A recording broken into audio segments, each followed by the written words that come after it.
ba, ba. Mm. Ah, hello, oi oi, and greetings and salutations to yet another amazing hobby hangout. Aim low, everything's a bonus. um, yeah, so we gave this a go on Wednesday after a little bit of a break. Um, there's been a lot of moving and shuffling and reorganizing and a whole host of other nonsensical things that are all connected. But yes, it's Saturday Night Reaver with 100% Reaver. You can't get fairer than that. Um, yes, hello, greetings. I hope you're all well. You've had a good week and not suffering too much from the heat that we've been enjoying, he says loosely. Um, it's been different. So, as always, I'm just trying to organise myself as best I can with as little real organisation. But yeah,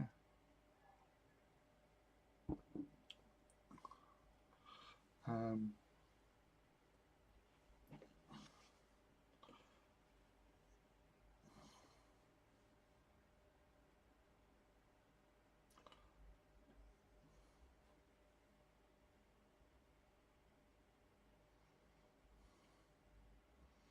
yeah. Sorry.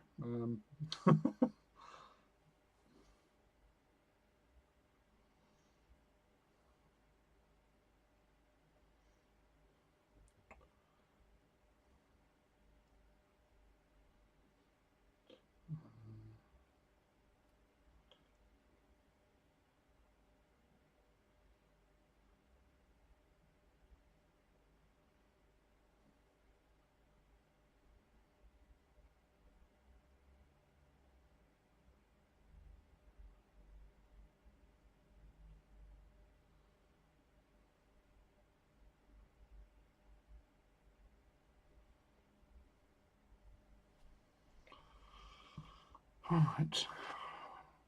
Struggling with my Curse City stuff for Francon.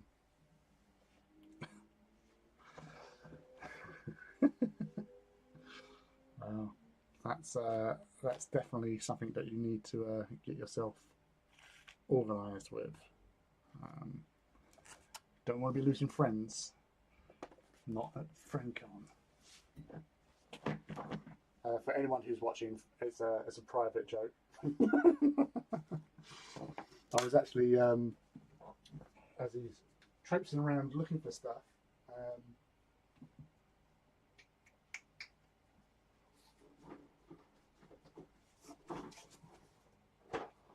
I was chatting with Annie from Bad Squiddo because I heard that amongst other people she'll be attending GriffCon this coming week, um, which is I believe the 26th, 27th, 28th. It's the Friday, Saturday, Sunday days on. And as I said, I'd heard that this was occurring, so I messaged her. I said, "Oh, is it true that you're going to be?" Well, I typed in GriffCon, but AutoCarrot had other ideas, and so there's a new event called JeffCon, um, which sounds awesome. I'd go to JeffCon.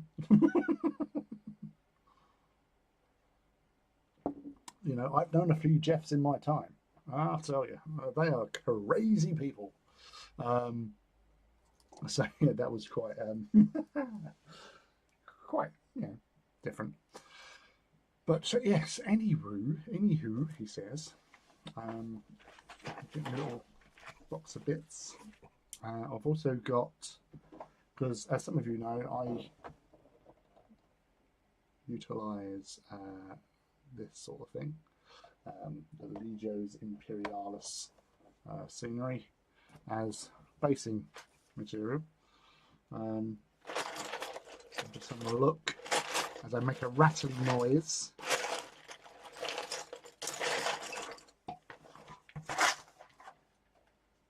That's not a whole lot.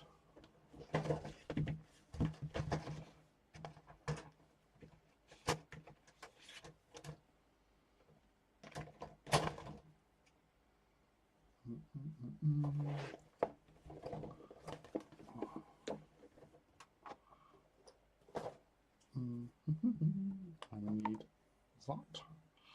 So, let's say the sprues that you get with this is, sorry,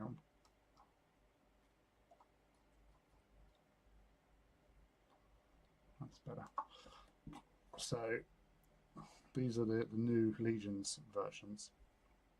So I'm going to take some of the little buildings and utilize them as ruins, because that's what I was doing in the first place with the old ones that were non-damaged, and then I would just add damage. So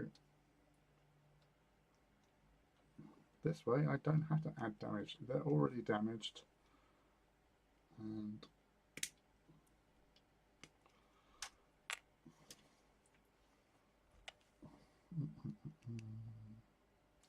but what I do like to do is this little rail here, because we were going to stick it onto that is not needed, so trim it down, but you cut in close, and I will use that as part of the base anyway. So it's all recyclable. Well, it's not recyclable, it's all usable.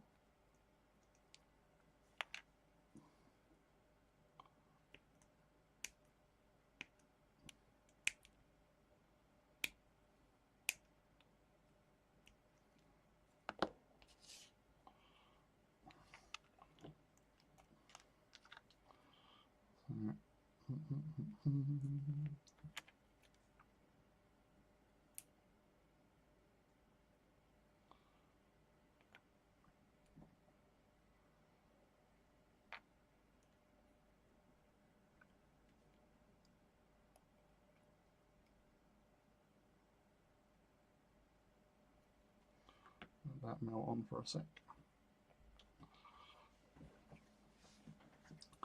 before sticking it into a position.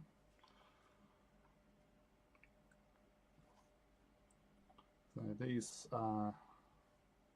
Titan is one that was donated to me by my hobby daughter Ivy as part of her clear out before she emigrates out to Japan in a couple of months' time. So, as some of you noticed from the other day, I was working on the Warlord. That was another one. So this was partly, it was mostly built, it was all mostly built, and the weapons were stuck in place. So it's a standard configuration, and I actually like this original configuration as well, because it covers most eventualities. It's a jack of all trade, master of none, but with the missiles, shield strippers, Gatlins, also shield strippers at near medium range, las blasters, good at medium, not too bad at long, because you get a -1 after 17 inches. So not like a turbo laser. So whereas a turbo laser has only 2 shots, and the las blaster has 3, those 2 shots are highest, well, not highest strength, but because if you look at it in a science sort of thing, it's focused on 2 beams and not split between 3, because it's the same power going into it. It's just yeah. So it's because of the third shot over distance it's harder to hit, which again is workable.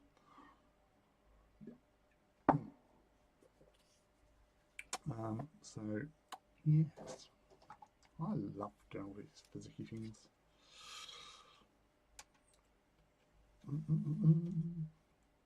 So making use of the little scatter stuff in here as well, because why not?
Making use of what we've got.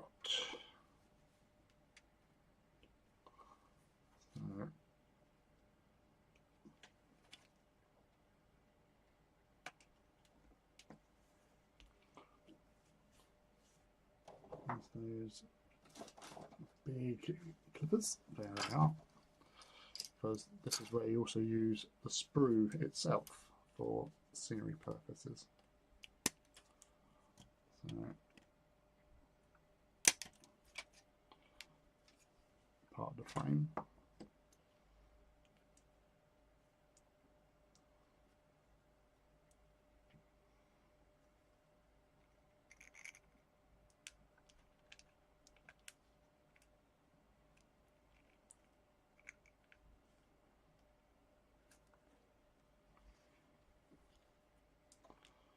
I really need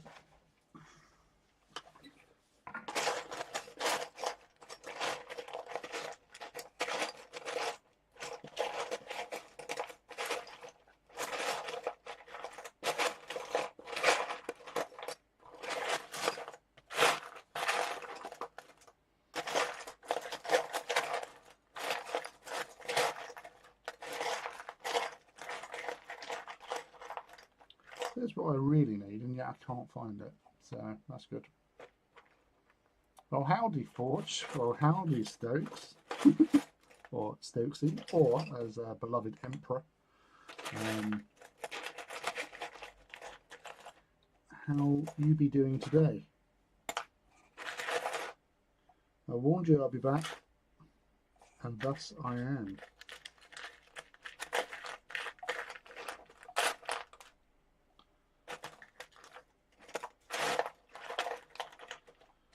It's annoying because I can't find what I'm looking for.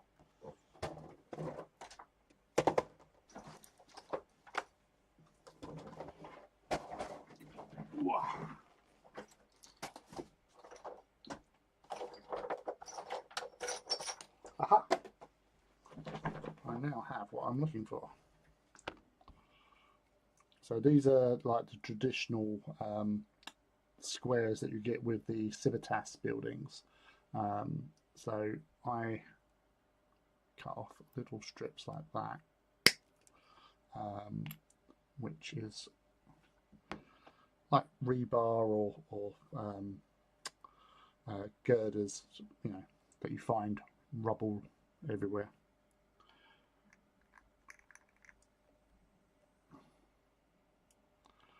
I also use them for sort of denoting where foot placement is.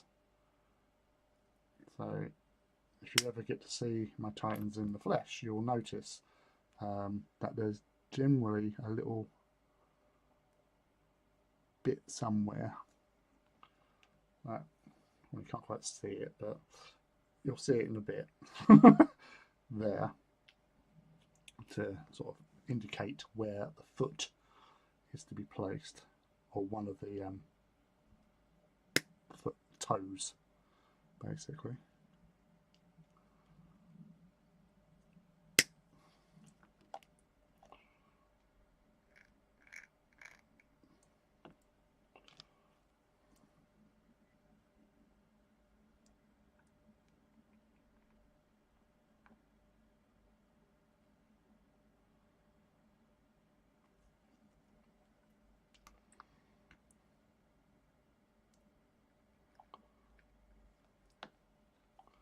So this way it's adds to the rubble.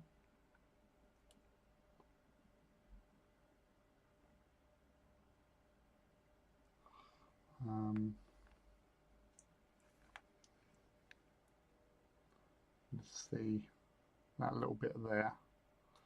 There's another one just there, so we know where those toes are to be placed. And then with that little bit of plastic, it's a case of just cutting up little chunks.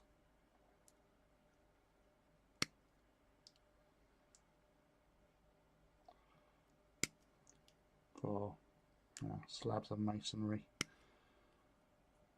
and the like, because these Titans are walking through a ruined, rubble-strewn remains of a city.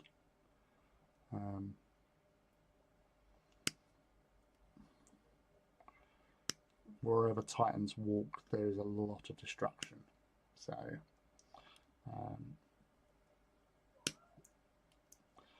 you've got to sort of make it look like, doing a lot of research by looking up sort of like, urban battlefields, sort of like the Second World War, and where bombing raids have, just to get an idea of what sort of layout or sort of presentation it would look like, to sort of add that sort of element of authenticity, and then just randomly place these bits in random positions.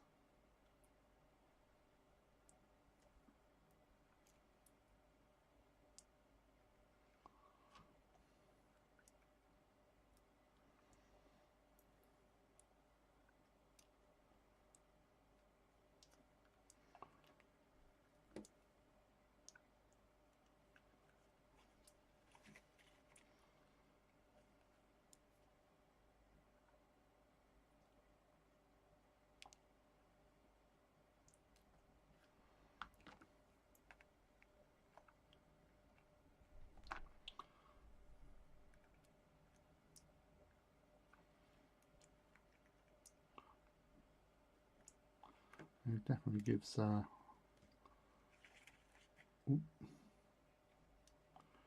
make it toes where they're meant to go.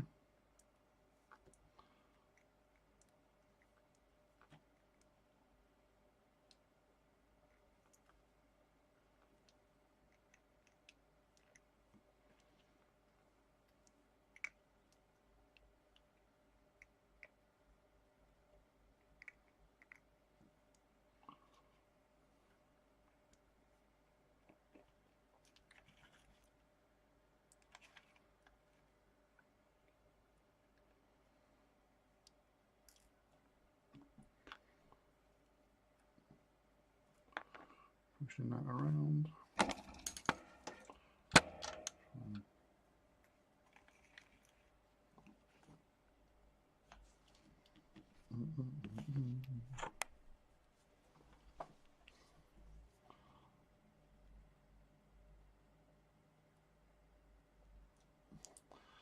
Hot but feeling chilled. How's about you? Well, I've got a fan going on, so I didn't have a fan up until like half an hour ago, so I'm cooler than expected. Thank you very much.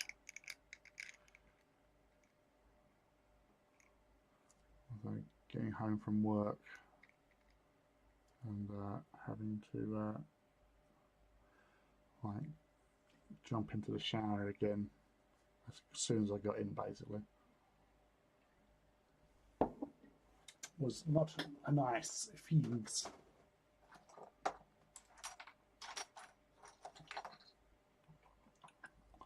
Some more random plastic.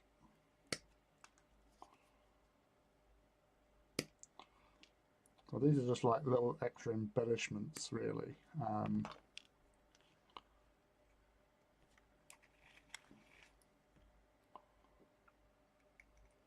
Because there will be more added on.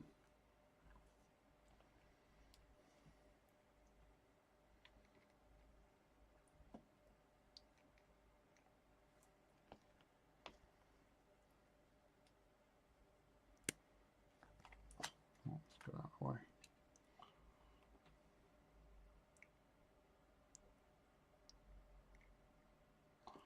There you go.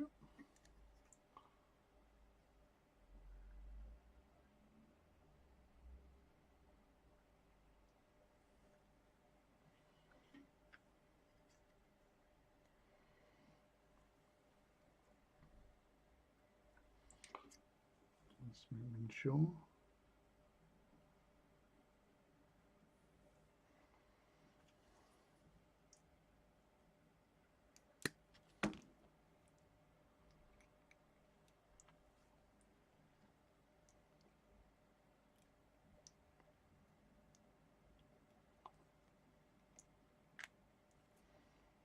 Oh, you stay there.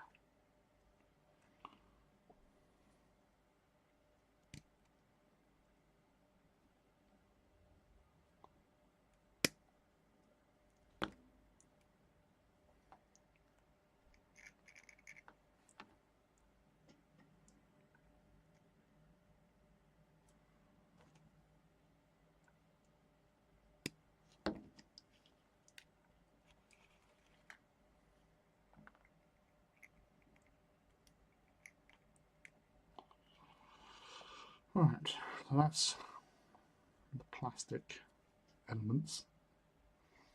Then we have these elements, which is my basing sand. So, where's the lid? Where is mine the lid? Oh, pickle.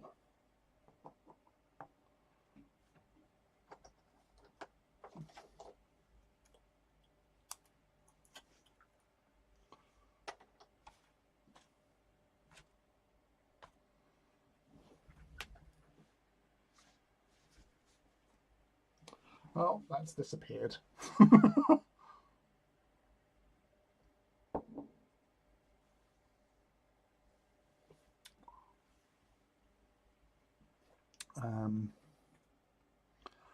It will turn up. It will turn up. I'm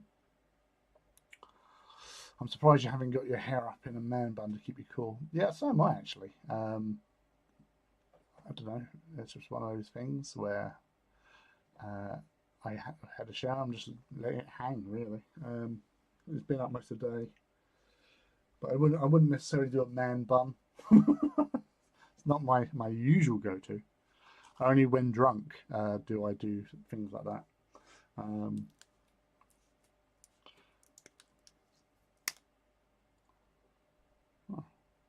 that's different. Obviously, I haven't cleaned the top off.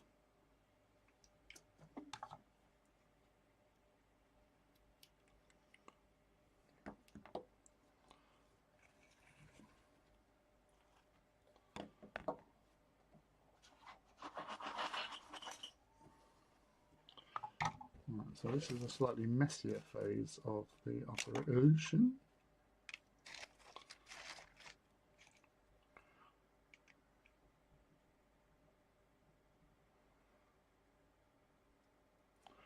Right. So I do this so I can see where the foot placement is and where the stuff is going to go on, and then we add super glue.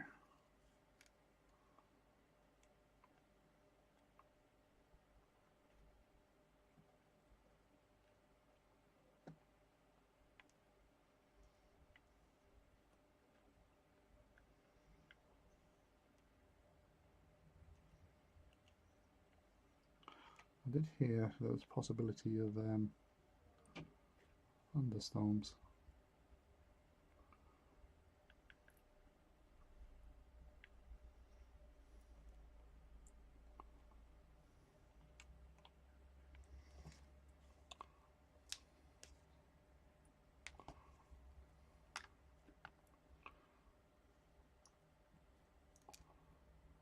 Well, at this point we add some of the sort of scenic rocks. These are like little bits of cork.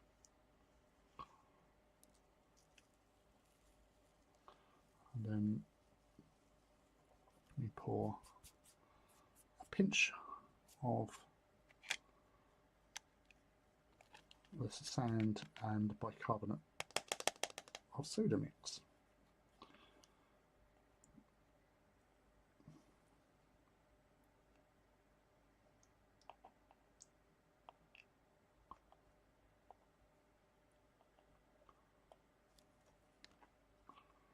And again,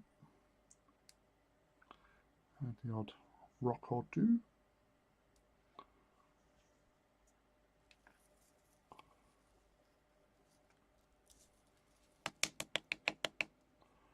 So you can see how that's sort of taking a hold. So this dries really well.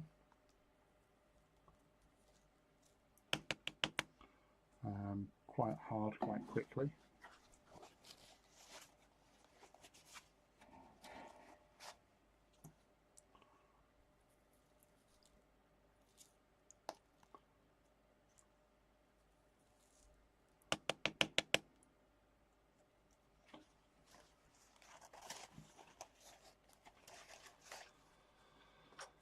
I assume this is something that you build up in layers on top of each other. Pretty much, yeah. So you get a basic feel for it. So you've got to sort of judge it really, how thick you want. Plus also, if you put a lot of super glue on, it squidges out.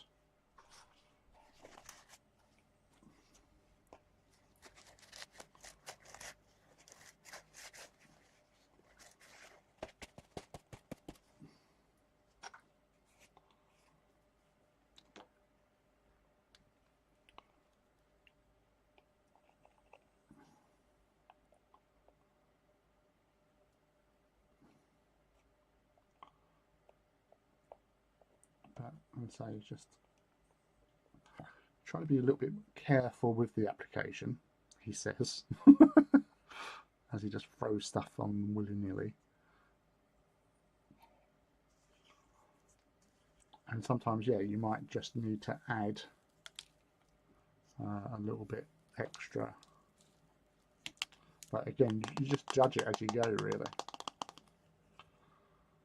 But you can see the little build-ups you get in there.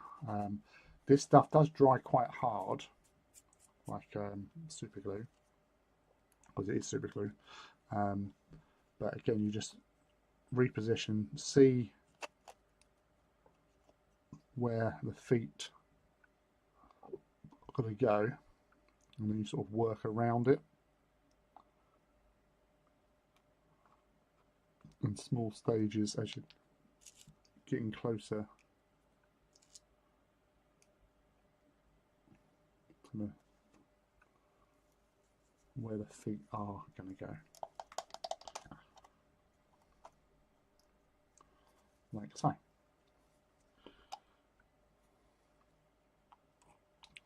And again, just trying to position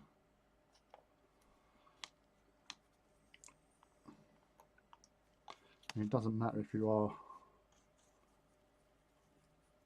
a bit OTT with the glue.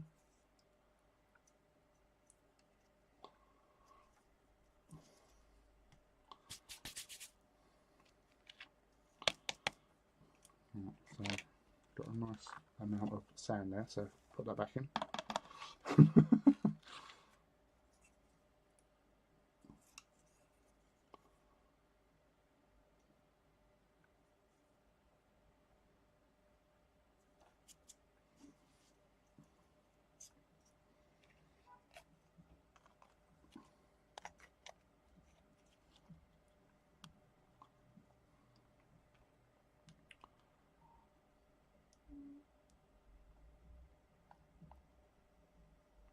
all about your angles.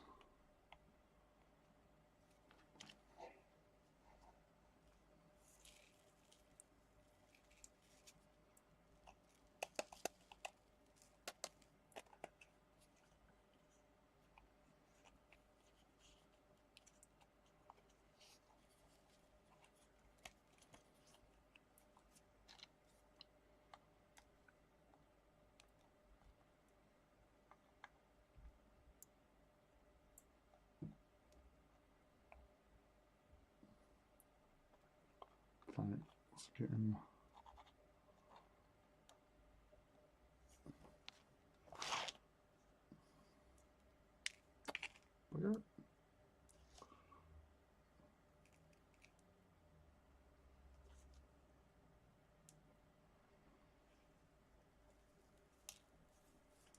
But so you can add more as you want, really.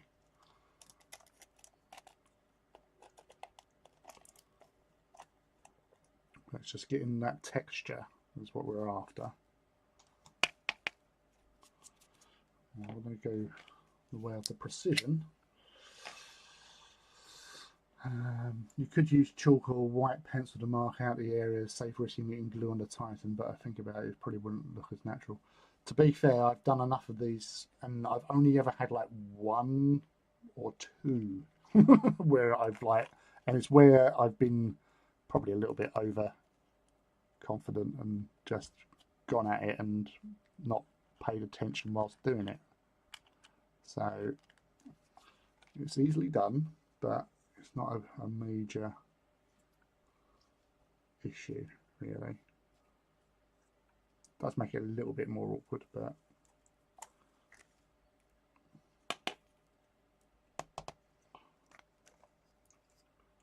because what you do when it comes to gluing this in, you will be sort of putting super glue in the areas where the foot is going to go anyway.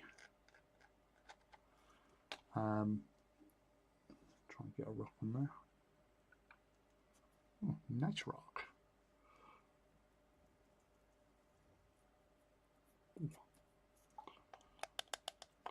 As you can just see, I've got a little bit on my thumb. The reaction heats up, so as you're doing it, you'll feel like the base warming up, because it's the bicarbonate soda in the sand mix which is doing all the hard work.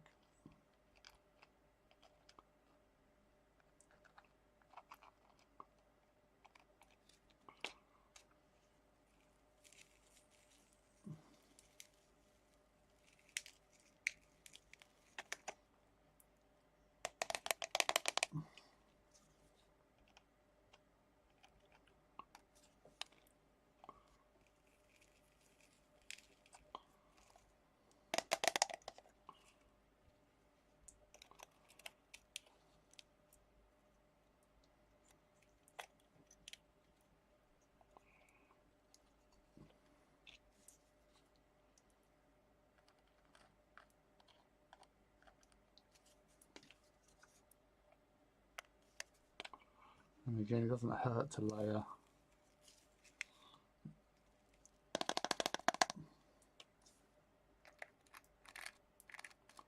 Because it just adds more, character to the base.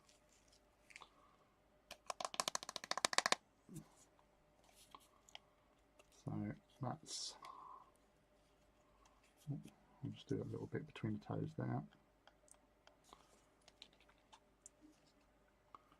Little rock.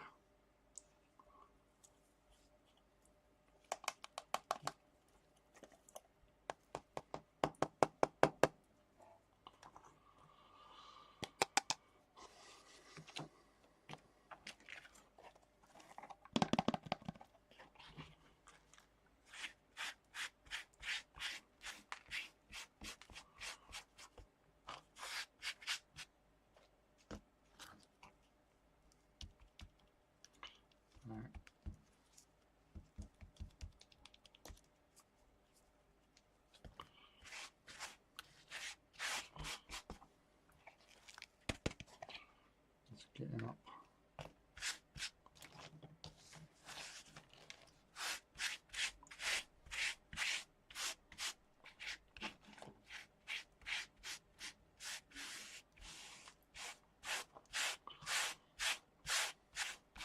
So when you're brushing up as well, you can get like all bits of like plastic that you've already cut off and bits and pieces.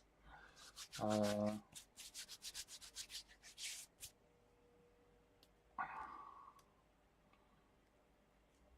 that bit I stuck myself with, that's now back in the pot. There you go.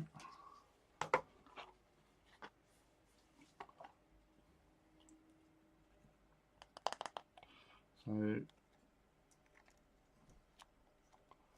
that's how it's going to stand within the base.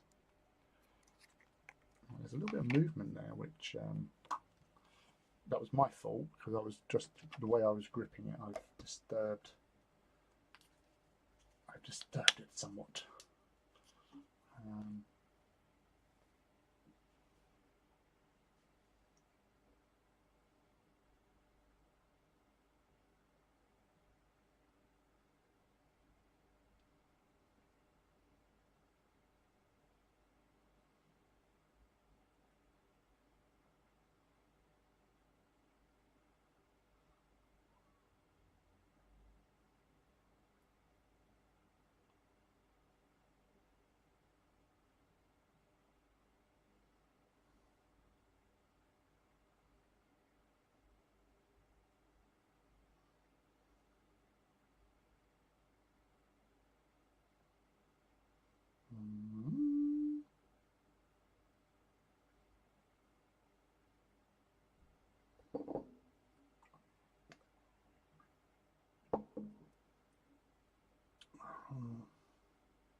Right.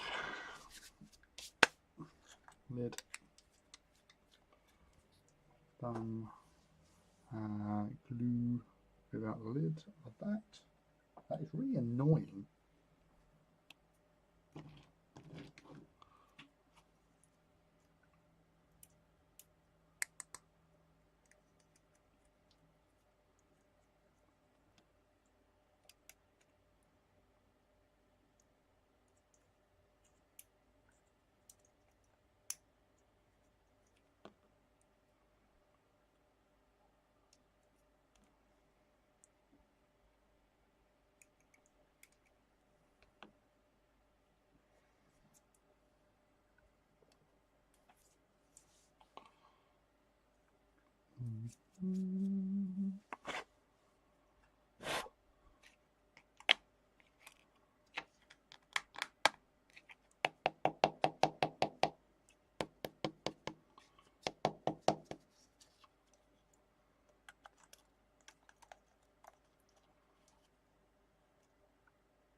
That's all good.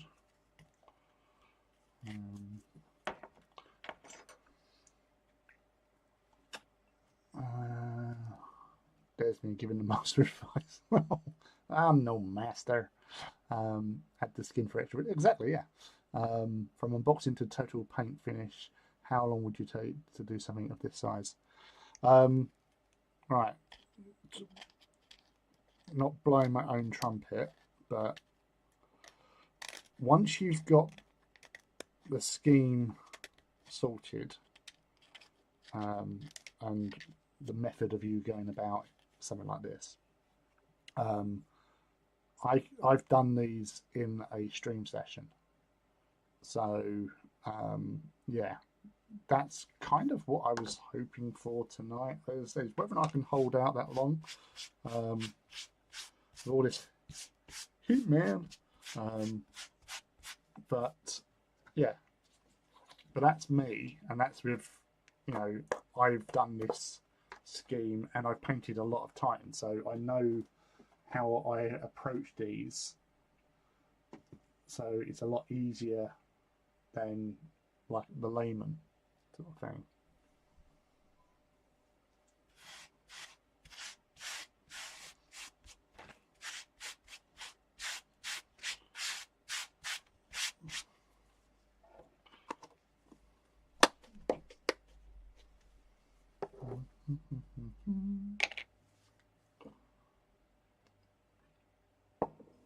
Right. So, Halford's Grey Primer. Gods of spray paint.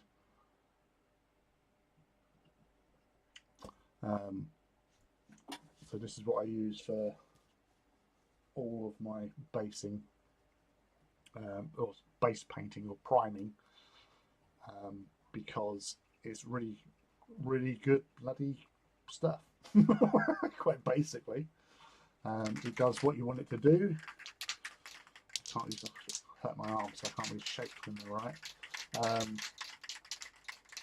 Yeah, it's what you'd want to have. It's very fine. Never had a problem in sort of like, I think like 7 or 8 years I've been using this stuff. Actually, no, probably longer than that. Probably about 10 years.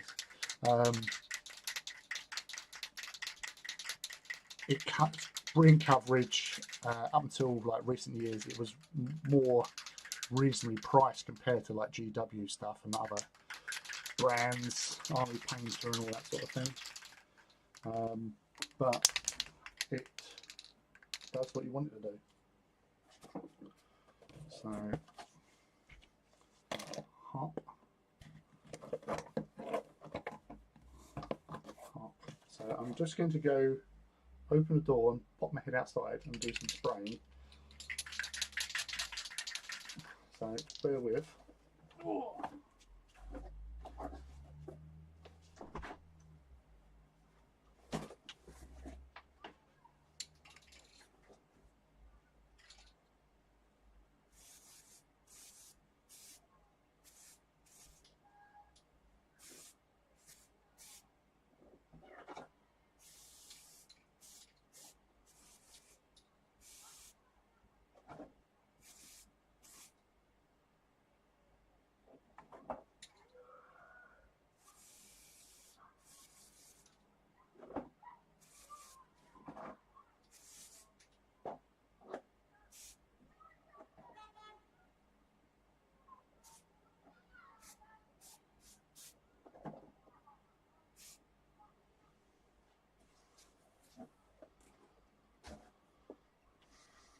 Right.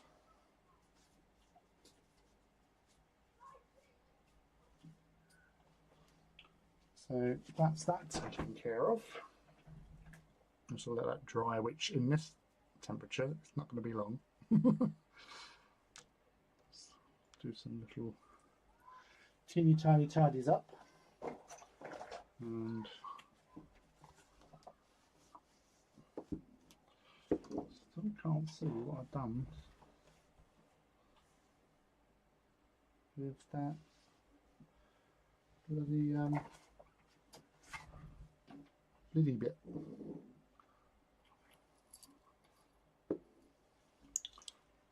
Paint's drying on my bloody brush as I try to use it. Yeah. That is one of the things about the hobby. Heat isn't necessarily your best friend. It's really annoying. Why the hell would I just tweak it off?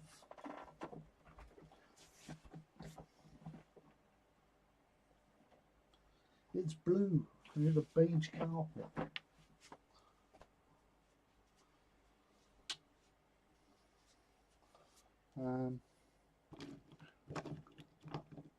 Oh, I've got a little fan by the side of me here, and that's actually that's quite a. I found it. I was sitting on it. Right, I'm just going to quickly change the water.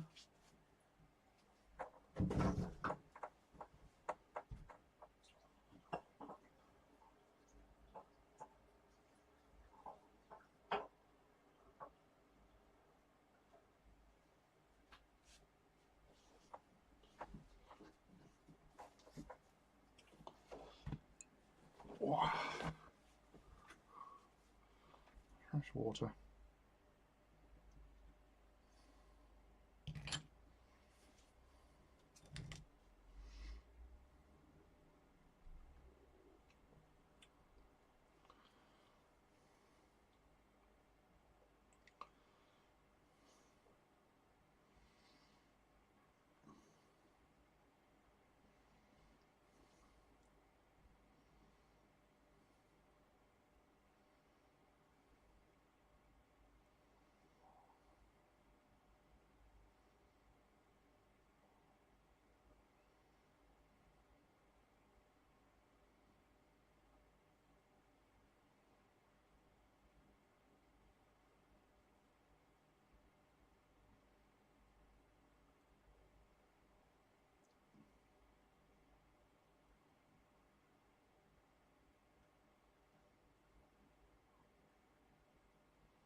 Right.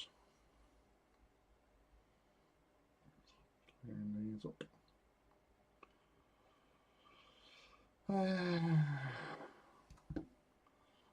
The notifications on. Well, that's touch dry already.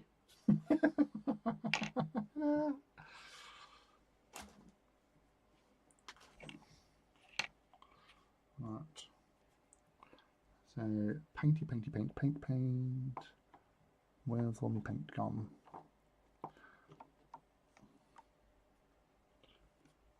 That's needed. So I'm just organising what ones are important to get this job done.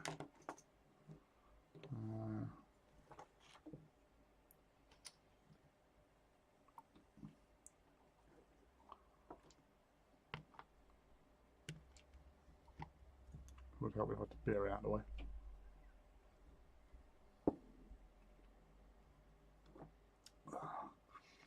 So well, that will probably be better.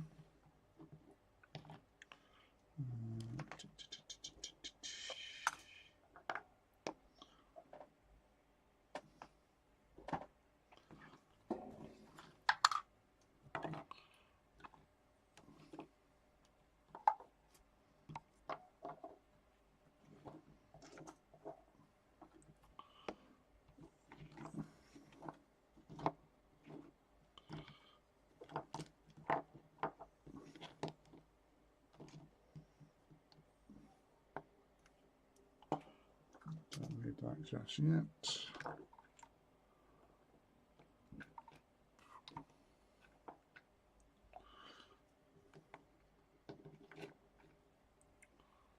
I'm kind of hoping that I've got some more. Right, let's put it in that, that's fine. So is that a entire man cave hobby room dedicated to this pastime? If you had unlimited funds, what would your ultimate build fantasy?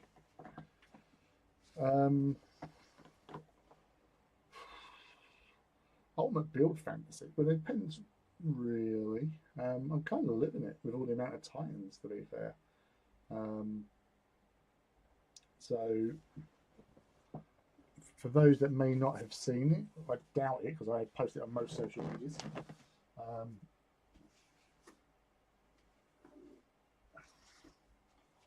This is the chap that I painted Wednesday night, or finished sort of Wednesday night. If it would be nice if there was some sort of focus.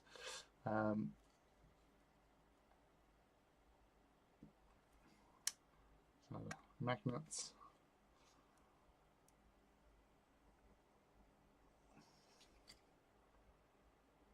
Quite a narrow view here. So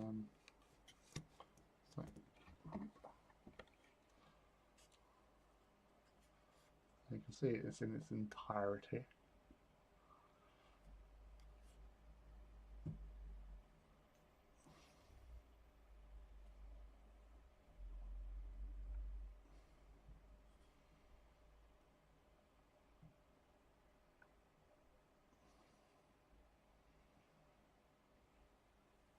So that is the it's a Warlord Titan of the Legio Vulturum, the Gore Crows. It's unusual in the fact that it's majority black, because they are mostly bone and black, at least maximum 50-50. But again, because this was one that Ivy donated, and it already had the Chaos Sons of Horus, or the War Master symbol on its pad, I couldn't make that into a loyalist. So by default, it is a warlord, and because Vulturum is our legio, so like my sort of hobby family, there's two legios. There's a lot of, well, actually there's a lot of people that are, I've basically built Titans and named them as in honor of those sort of people. This one hasn't been, because, well, this is Ivy's second one, because Ivy built it, and so it is Ivy. So she's actually got a Warhound Titan. It was one of the first ones I've done for her and her hobby twin, Luke. So two Warhounds, and yeah. So this is now Ivy's big bad bruiser. This is her sort of like inner self. She is a warhound. She appears as a warhound, but she has the bellicose nature of a warlord.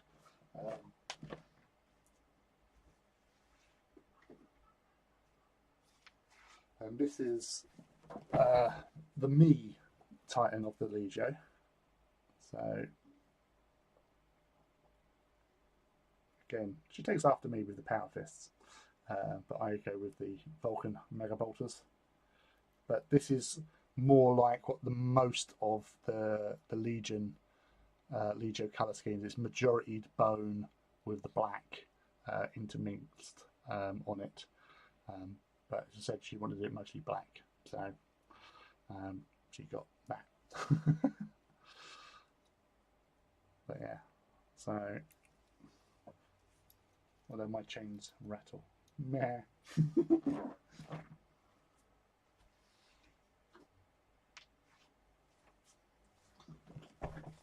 Right.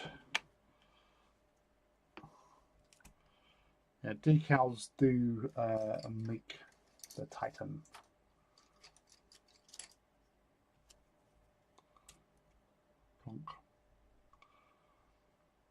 Again, I get a lot of people like commenting about, oh, your bases are awesome and all that.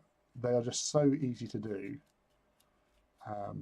because a lot of people seem to think that, you know, I've printed them or, you know, whatever. No, just make them out of bits. It doesn't take, as you've seen by viewing today, it doesn't take a lot to actually make them look pretty decent, especially if you're going for like a urbanized rubble pile. It is really, really easy.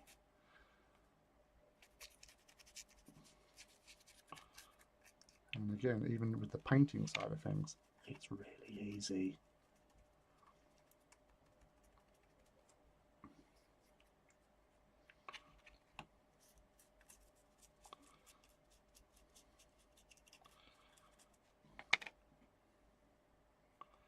That's the whole point of when I do this stuff. It's I do it simple, so it's anyone can do it. It's not. It really isn't hard. But if you don't know how to do a thing, it is hard. You know, it's like with my Iracundus. You know, I had that for a couple of years. Like I tried building it, I had no idea what the fuck I was doing. I had no instruction. I just went for it, and then I hit a bump because I wanted it to be, you know, in my mind perfect, because I love Reaver Titans. and I just couldn't do it. And I'm looking at these pictures on, and yeah, they can be inspirational, but at the same time, they can actually add quite a barrier to you progressing, because you want your stuff to look like that, and you have no idea how to do that. Oi, why is it with oi oi? Is that a new thing that we're doing? Oi oi.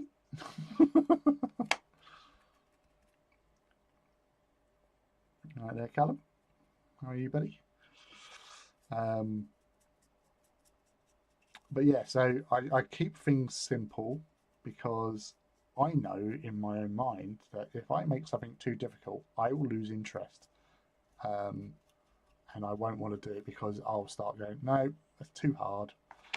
Um, so I make things easy for me because I like to get onto something, shoot through it, and get it done. Um, because I say I can't keep still, but it's all about efficiency as well. Um, Being able to sort of manage yourself, each brush stroke, everything. I know this looks like pretty, like, oh, we're just doing this, just stabbing it, which I am, but that's what I do with these bases. I stab the fuck out of them with paint.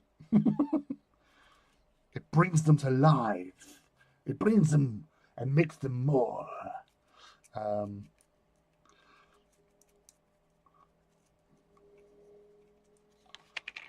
so this base technique is, up until sort of 5-6 years, it would be 6 years. Yeah, 6 years this August. Because I didn't do this type of basing until AT turned up. Before all this, I would get texture paint, Armageddon. Wait, was it Armageddon Dust? No, Armageddon Dust, which they changed the recipe, as they often do, because you got Armageddon Dust and Dunes now. But the old Armageddon Dust was much better. Just to slap that on to give the textured paint, so it's got bits of sand and grit and whatever in there. Get the texture, and then you dry brush and then add a wash. So this is all the texture. I'm going to dry brush it and then add a wash. That's it, and it looks the part, which is scarily awesome, because you ain't got to fucking muck about with everything.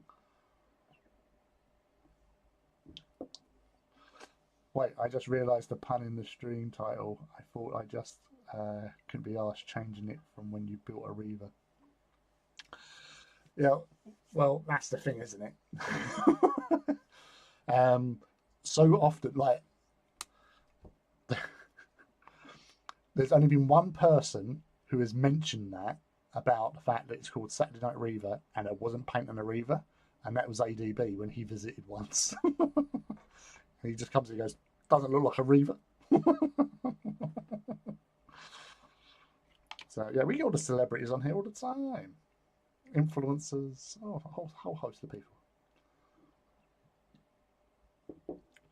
I don't do this for recognition. I just do this for fun and hanging out with people that are also hobbying and just having a time at home. Doing this like this, it's nice to interact with people. So like when you're having little hobby sessions, and hobby sessions online became very popular after lockdown or during lockdown.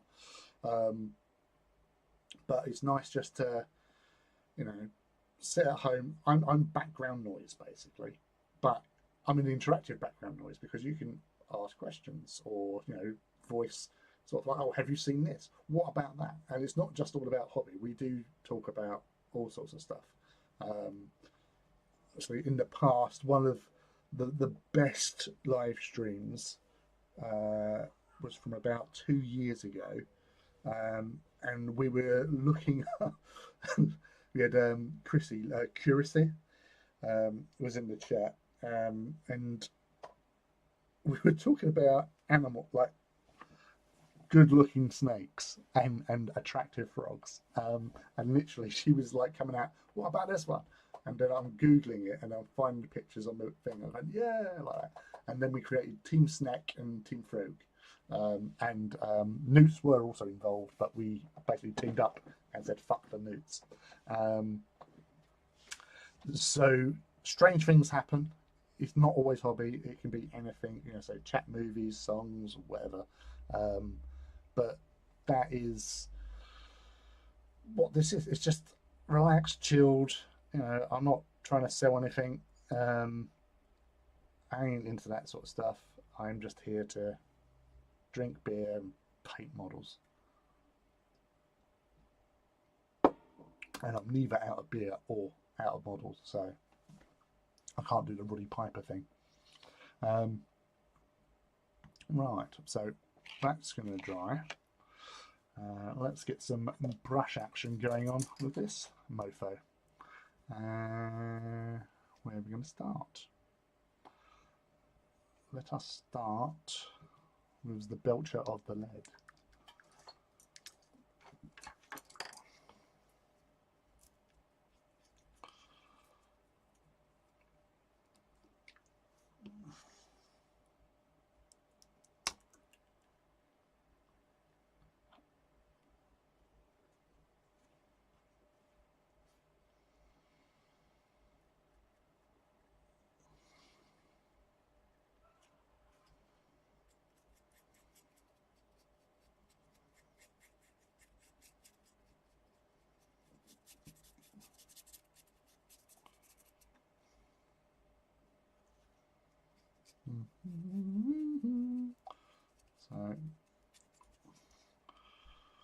So it always used to be, so prior to this, so with each Titan Legio, you have ways of painting it.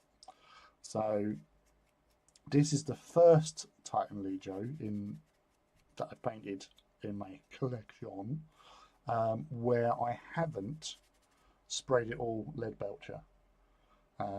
That was the go-to method for the vast majority of Titans. So I would spray it with the Halfords primer first. And the reason why I primed it is because when you've got magnetized weapons and stuff, paint reacts to different materials. So if I went with lead belcher straight over plastic, all well and good. If I went with lead belcher straight over resin, because you have resin parts for the Forge World weapon upgrade sprues, weapons and all that sort of stuff, it could be from the same can, but it won't look the same. And it's little things like that, especially in the time of OCD, it would bug you. So giving it that once over, all over coat of grey primer levels the playing field. So if I was using resin parts, or these were magnetized, this one's all glued, but if I was, then at least they would all come out the same. Because it's little things like that that can just sort of snap you out of your imagination and fantasy about your little tiny Titans. And we don't want that. We want a fully immersive experience when it comes to playing games of AT, because we all want to go pew pew pew as we march these across the battlefield towards each other and blow the snot out of each other. And there is nothing more satisfying than, stripping the shields, penetrating the armor, and then watching the enemy target explode from within as the reactor goes critical. And then you get to stand there triumphantly and shout out, "Engine kill!" at the height of your volume, because that is what it's all about. It's fun too. But saying that, this is one of the only games where even if you do blow up, you can still have fun blowing up, because you could be right next to somebody and that somebody goes bollocks. You could be standing next to your own engines, your allies, whatever. But you know, it's one of those things. Like, it's not sort of, well, it's a tactic that I know people have used before, where they'll deliberately sort of push the reactors in the hope that once they get up close, if they blow up, um, the the higher your reactor, the more devastating, or the wider the radius, basically, and the more chance that you have going critical and entering meltdown. Because meltdowns, when Titan's reactors go, it don't matter if you've got shields, it's not stopping that motherfucker from hitting you. You've got a newborn star being created in close proximity to where you're standing. Shields are not going to save you. So yeah, you get hit by a torrential force of, biblical tsunami of energy, and you've got to hope that it doesn't do too much damage, because the likelihood is it's going to hurt you somewhere. But you might be lucky, because one of the things with this, like, you could roll, because you have to roll location. So it's not like it's going to hit you all over. It will hit a location. If it hits a gun, that's the best result ever, because you're more likely going to lose the gun, but you can repair most of them. There are certain weapons, if it has the specialist weapon trait and it gets damaged, it's gone. But would you prefer losing a weapon or losing your Titan? And that's what you got to keep an eye on, basically. So I'm not a builder, but I love this stream. It makes me imagine that I could do something like this, but I have I have baby troll hands and the eyesight of a mole. Well, you could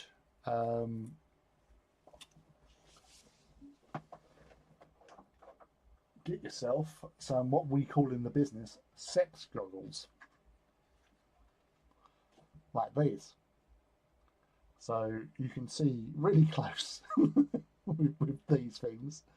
You can get all sorts of, like these.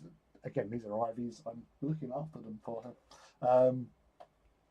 So that, and I have actually used them for painting once. And it's like, oh my god, these actually do work. But yeah, it's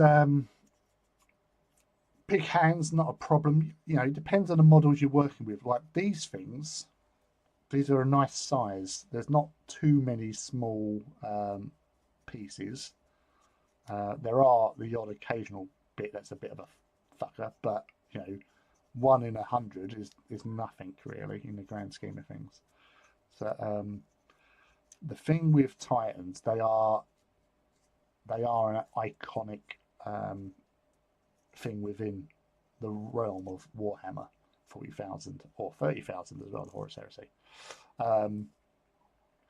And I would say, if you was, if you've built model kits in the past, you know how to build a model kit, follow the instructions and whatever.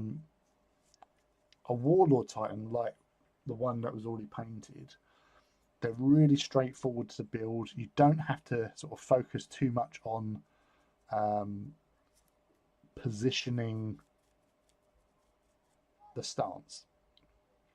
These guys are a little bit more trickier, and Warhounds are easier because their legs come in one piece. These are multiple parts, same as the Warlord, but the Warlord, you don't have that much sort of movement as such.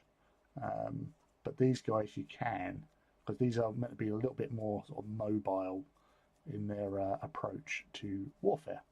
They're a little bit nippier, not as fast as a Warhound, but it's getting their legs and placing them in a position that looks realistic and achievable, because you don't want just static stance Titans.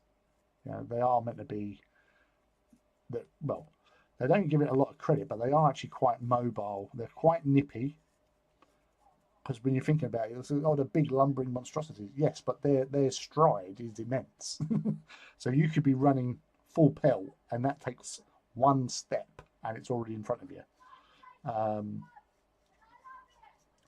So it's sort of bringing the Titan more to life by the way you sort of make it stand. You know, some people like having them sort of running, which is legitimate. Some people like them sort of like, you know, catalogue posed. Tactical rocks are always something else that's doable.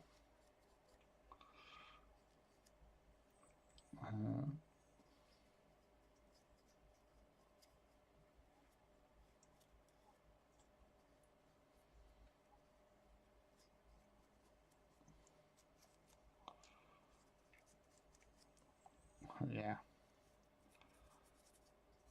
they're a really nice. Even if you don't play the game, just having a Titan on your hobby desk, that's a really nice, impressive sort of look.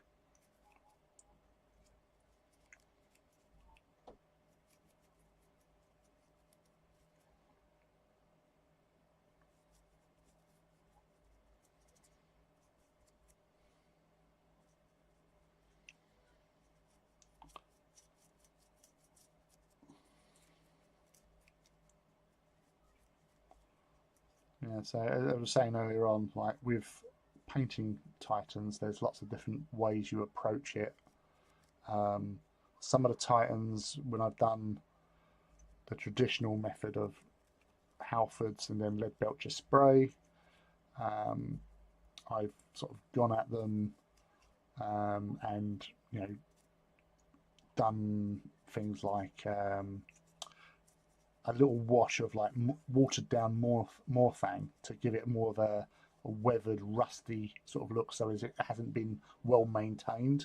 So some Titan Legios haven't been sort of well maintained in the field, so they look a little bit darker, grubby, and all that sort of stuff.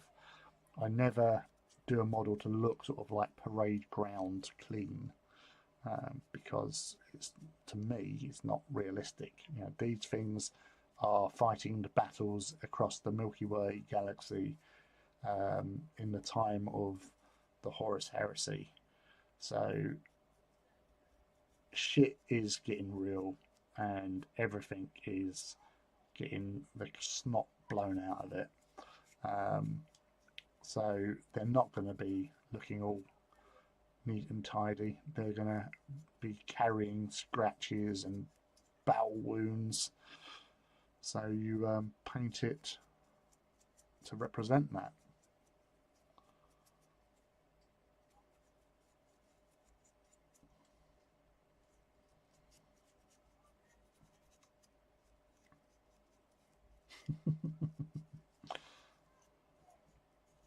Just,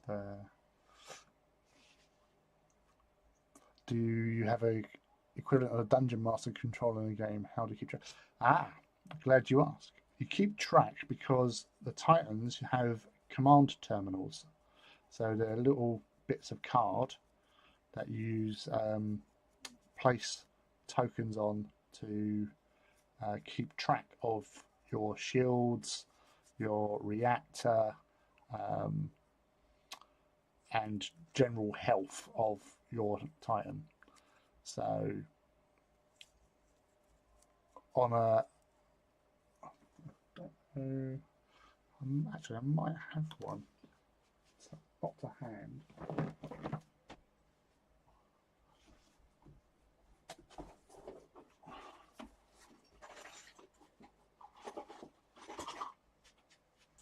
And here you go. So this is a. Probably do it this way. So this is the command terminal of a Warbringer Nemesis Titan. Let's turn that away. So all your information you need to pilot a Warbringer Titan is on this card. So it tells you what your command rating is. So whenever you're doing orders, you roll a d10, you need to roll a 4+ to do an order. So there's an order phase at the start of each round. You don't have to give them orders, but if you want to, they give additional effects. So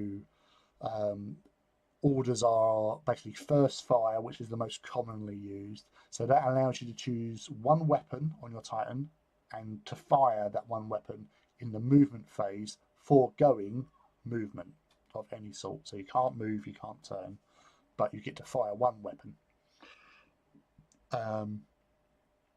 Full stride, which allows you to move that Titan twice at the foregoance of shooting. So it allows you to maneuver a Titan into a more advantageous position for the next turn, for example. You've got split fire. That will allow you to split the fire of those weapons that you have on your Titan.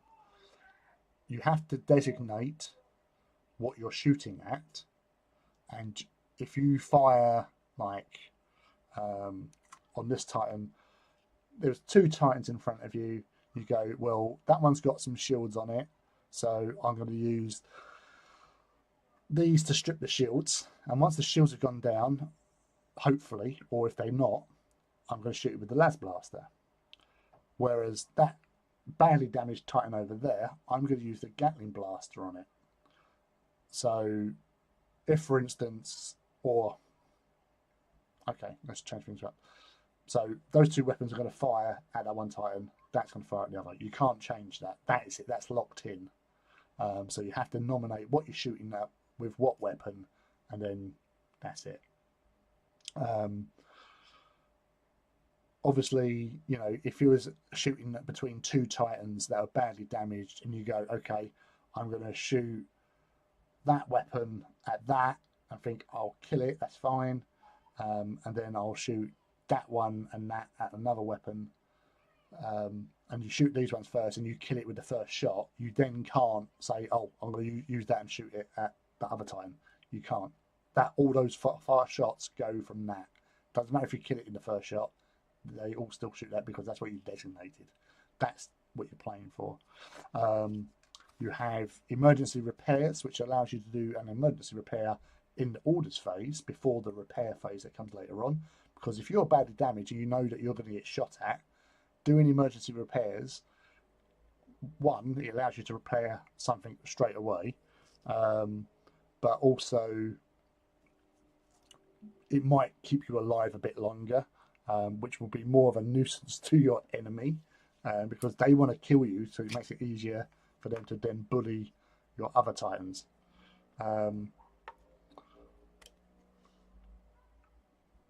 Sorry, there's one of the void shield generator bits fell out. So just plopping that back in. Jolly good.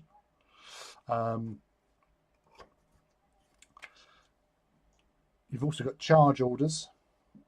So if you're within, you know, close distance, you might want to go, okay, I'm going to charge my Titan into your Titan, and you'll do that instantaneously in your turn in the movement phase. So you do your orders first. It's only emergency repairs that is instantaneous.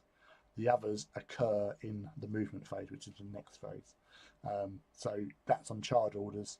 So if you go first, because you want to get your charge orders off, that will go charging into an enemy Titan, and then you do a close combat attack, which is nice because it can hurt because you're within the shield bubble. And the last one is emergency shutdown or shutdown orders, which you don't really want to do unless you're out of range or out of angle of somebody's attacking you, because when you do shut down, you are defenseless. But if you're running hot, if you shut down, you automatically reduce your reactor by a couple of pips, which could save that Titan, because you could be like fairly, you know, okay. But if you're running in the red, you've got +2 to the dice roll. So if you roll an 8 or above, you're going nuclear.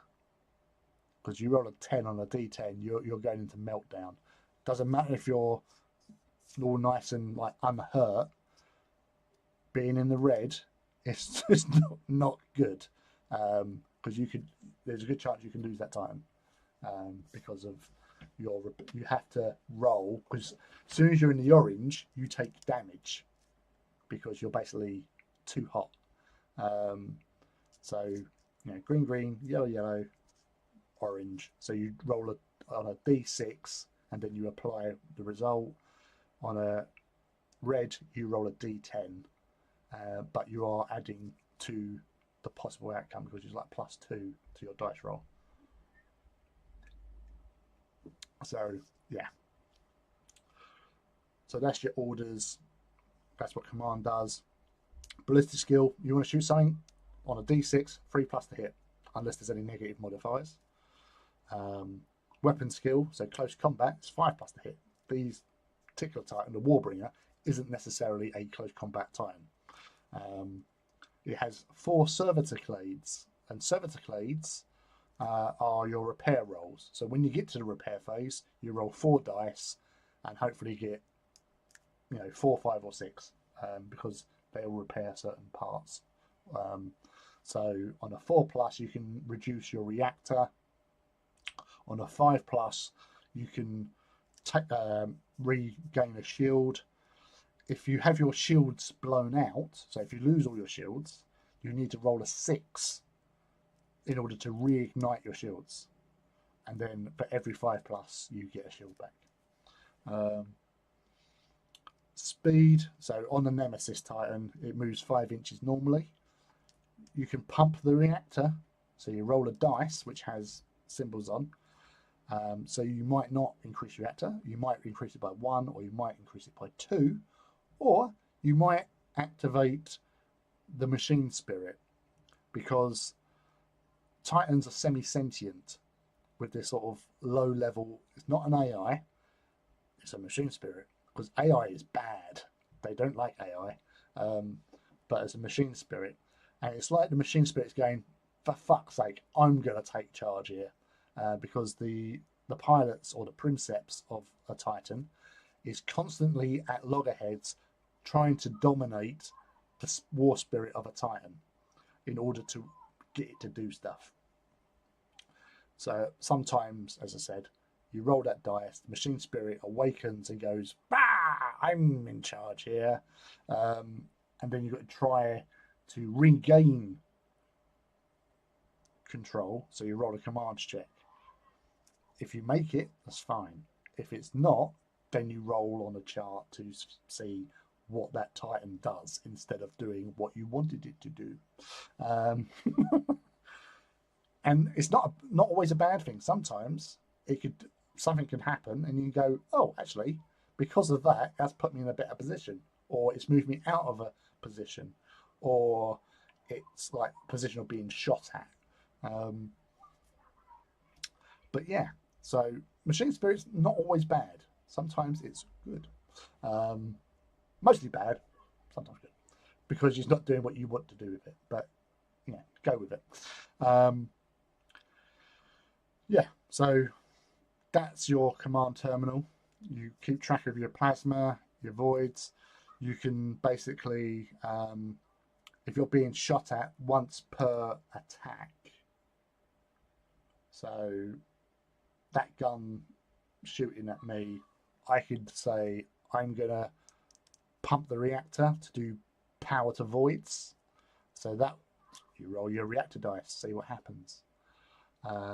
If you roll a 1 on it, okay, it goes along 1.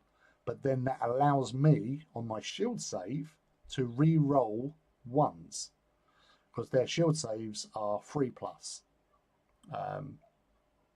So unless there's any modifiers. So if you roll, I've been shot 6 times, so you roll 6 dice on against the hits. I roll a 3, a 4, a 5, a 2, and 2 1s. So basically, I found it 3 times. But because I rolled, because I've pumped the reactor to do power to the voids, I can re-roll those 2 1s and hopefully get 3 plus. So it would only be 1 shot that it's going to damage, and then you do the damage side of things on these here. So yeah, you don't want reasonable strength weapons hitting your body, because there's a good chance it could penetrate and do damage, and then that just adds up as it progresses along the damage tracks. But the shooter starts getting bonuses to the damage, which makes it easier to damage. So yeah, not fun. You've also got, once you get to the end of the structure, the armor, you have criticals. You can damage these by being hit by a very powerful shot. So if you roll a very high strength weapon, for example, a Warlord Titan's volcano cannon is a base of 12 damage. So if you shot this dude, we'll say more likely to hit him in the body. So you hit him in the body, so it's 12, and you hit him with a bellicose volcano cannon. Because it's a direct hit, you get 2 hits instead of 1. So you roll your 2d6 and add that to the 12. So on a 4 plus, you're doing a critical hit. So a critical hit does 2 damage to the structure and 1 critical. So if we rolled 2 4s, for example, that's 2 critical hits. So you go 1 2 crit, second one 1 2 crit. So already you're quite badly damaged, sort of thing.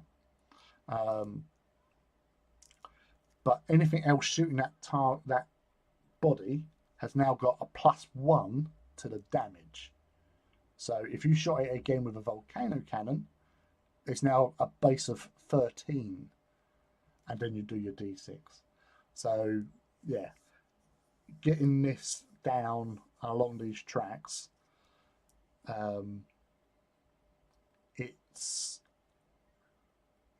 it's quite there's certain ways to go about it. You can have faith in the dice and hope that you hit the same location again, or you can target with certain weapons. You can target that location. You can only do that with weapons that do not have a blaster template of any kind. So volcano cannons, you cannot target locations because it's a blast template. Las blasters, Gatling blasters, missiles, they don't have blast templates, so you can target these areas. So as you damage these and the strength bonus goes up, the easier it is to damage them with lesser strength weapons. But you can also, lesser strength weapons are normally going to be multi-shot as well. So you get more shots at a target. So for instance, the Gatling blaster is base strength 5. If this Titan was already at the bottom there, so base of 5 plus 3 for hitting the body, so it's a base of 8, and its body, I'd have to roll at least a 3 to do a point of damage, basically. So if you rolled 6 hits, the shields are down, it's +3, so it's 8s.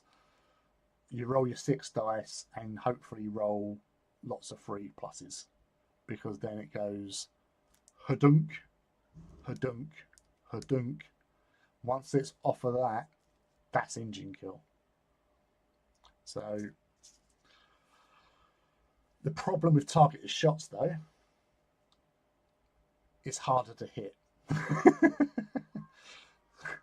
So instead of your normal 3+, you're rolling +2 on that. So it's 5+ to hit a targeted shot somewhere.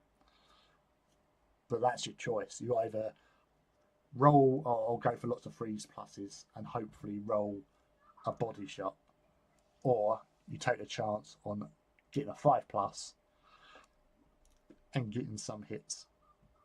Now, there has been times where, for example, I had a Reaver Titan with a Vulcan Mega Bolter on the roof. And Vulcan Mega Bolters give you the rapid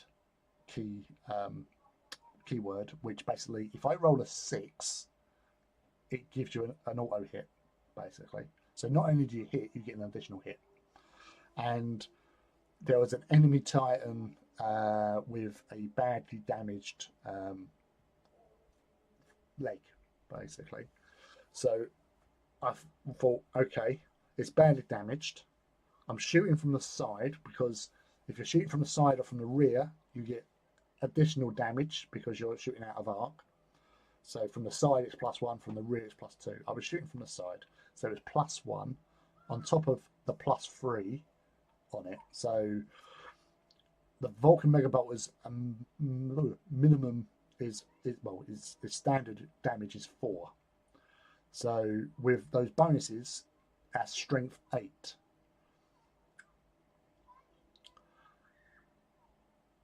A Vulcan Mega Bolter fires 6 shots, so you roll 6 dice.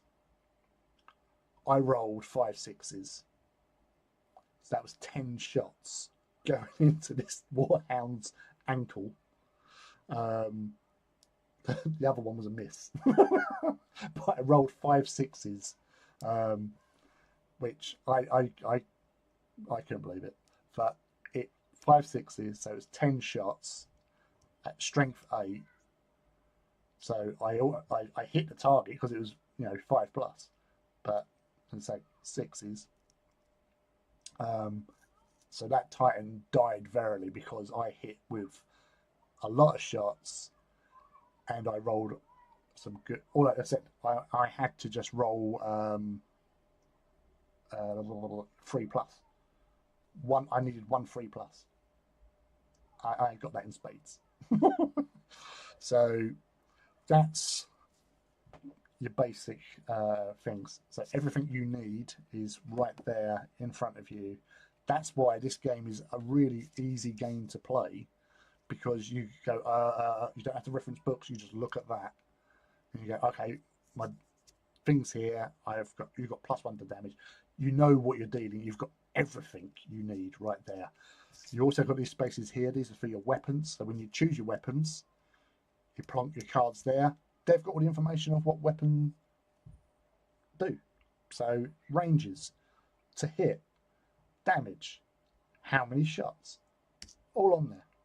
So it can take up a bit of space. So if you do a really big game, you're going to have a sprawl of cards, but you know what you're dealing with. And then it's just a case, like I would really not try to do really big games, because it can tax the brain quite a lot, because you are identifying Titan, looking up the sheet, and you got to make sure that you know which one you're doing. So unless you've got something that's going to indicate on there, so you don't make mix-ups, because mix-ups do happen. We're human after all.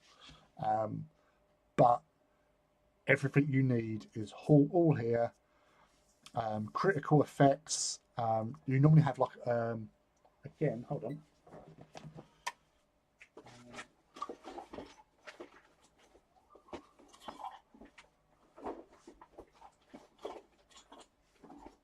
No, I haven't got one of them to hand. But basically, in the rule books, you get hot sheets. So it has all the information for what critical effects do, your tables for like meltdown, machine spirit, what the orders do, the phase of play. You just literally need one hot sheet, rule book obviously, just in case, for just making sure. But everything you need is there. So that's why this is one of the most straightforward games to play. You don't need to be, a 30-year veteran to play this game. Once you've got the gist of how each phase is played, that's it, and then it's just down to your maneuvering. Because with this game, this is one game that you do need scenery for, because scenery does have an impact, because it can give you a benefit for hiding, basically, because it's harder to hit. So as you look at your line of sight of the enemy Titan, so if he was standing behind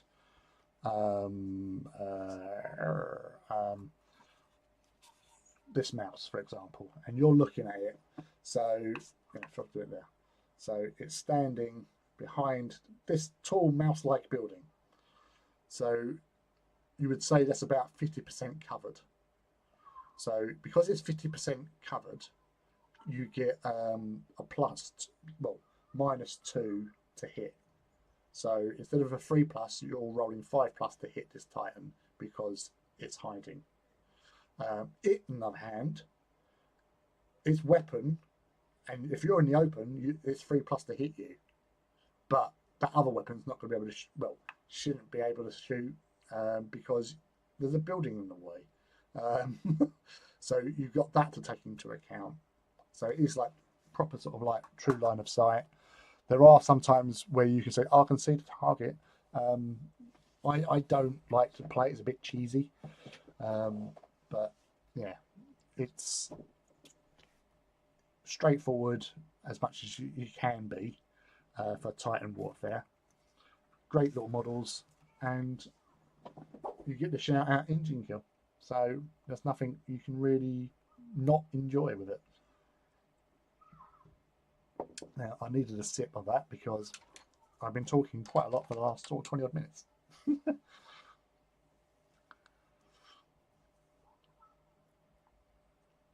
Yeah, as I say, as a game system, it's a really good game system. There's no like shitty rules, because sometimes when you're playing in like 40k, for example, you've got each race has got its own little, we've got our own little special rules, and you're standing there going, that's bullshit.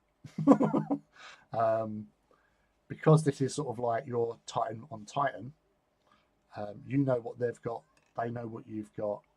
It's all down to your dice rolling and your positioning and use of terrain. Like the very beginning, 6 years ago, next month, August the 18th is the anniversary of when AT was released in 2018. Nobody had built scenery. There was very little scenery bits, like the Civitas stuff that came out in the Grandmaster set.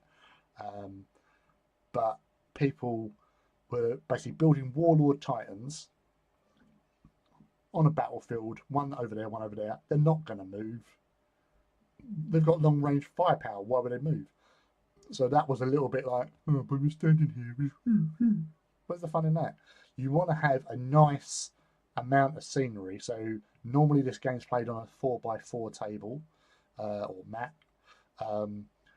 You want at least a square foot's worth of scenery. So if you put all the scenery out side by side, it takes up 1 square foot. And then you spread it all out to block line of sight, to make it more tactical, because I can't just walk straight over there, or I can't just shoot there. You have to maneuver, you have to move, and that adds to the gameplay. And then when you add in other units like knights and smaller Titans that are nippier, they can outflank, stuff like that. All these other bits, and then you've also got stratagems, which I haven't gone into, but you get a set amount of stratagem points for depending on what size game you're playing, and they can they do in-game effects. So they could be anything from, I've got using some of my stratagem points, I can have a void shield generator, which if I'm standing next to it, I can re-roll fouled shield saves. or there's a communication array that allows me to re-roll failed command checks. Or there's a macro cannon, which gives me a shot at something with a macro cannon per turn, sort of thing. There's other things like, like mines and airstrikes that have all different effects, or like, smoke, deploying smoke. So again, it adds another dimension to the actual game. But yeah, that's Adeptus Titanicus 101. Hello, Kenneth. Sorry, I've just noticed you snuck in there because somebody had wrote in caps and I was distracted by that. How are you, buddy? Long time no squeaky squeaky. How are you? What are we up to at present? You could probably earn a fortune from doing other people's paint. I could get commissions. I have one chap who is constantly on at me about, oh, I'd really love you to, see what you could do with my Titans. And I don't like it. Yeah, I could do it, but I paint for me, and I don't want the stress of, like, I'm charging somebody to paint their models, and you send them off, they get them, oh, I really don't like this, and then you start, he's the rubbish and all that, or getting that. I can't. I'm not that way built. I'm not that great a painter, I can do Titans because I've done quite a few of them. I know what I'm doing, but they're not. They're tabletop worthy, but you could line up someone else's stuff and they're a whole lot better. There's lots of people that are much better painters than me. Yes, I may have garnered awards and stuff like that, but I don't have that confidence to do that and commit to that, and I'd be stressed. So I'd rather not be stressed, because it's stressful. So I'm going to get some tissue because it feels like a bit of hay fever.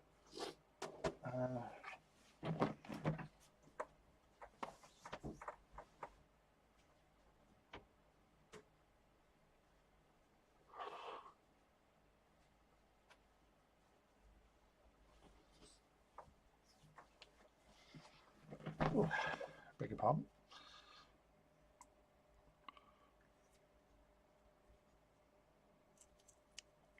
So yeah, I am not. Yeah, I'm not for hire.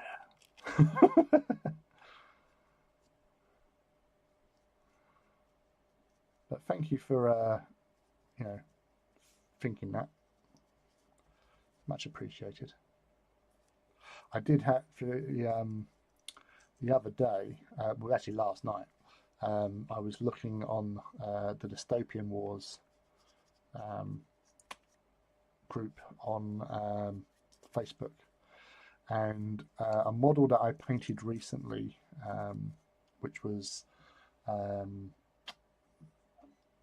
the Kodinka, the Russian aerial unit, or for the Commonwealth. Somebody has painted theirs up like how I painted mine, and it's just like I saw that. I thought, what's that? I thought, oh, what's that? The only difference, theirs didn't have the little red star on it, but it was still work in progress, so it may get on there. But I've looked at it, I thought they've actually painted it like how I painted it, which was really cool to see that something that I've done, someone has utilized and referenced for their own. So yeah, that was quite humbling.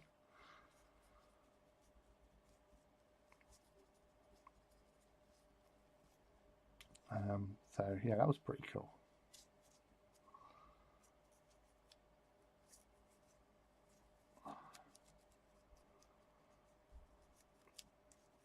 But yeah, so I do my little tutorials,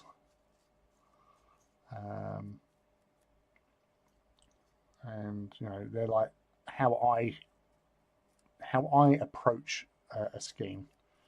You can use that as a foothold, so that it makes things easier. I think like my most viewed scheme that I've done was the Legio Volcanum, which is a teal and black type scheme.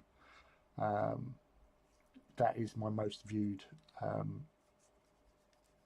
tutorial video, even more so than my Legio Solaria one, which most people have emulated.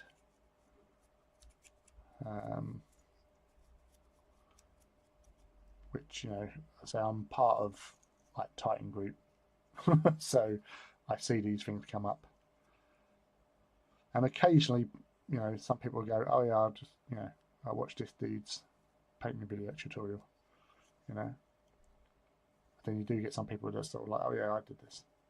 Did you really? Because nobody was painting that until I turned up. Same with the Legio Audax. I can say that I was the first person to get that scheme down. The community posted it, and I had the how-to information within about 20 minutes of it being live.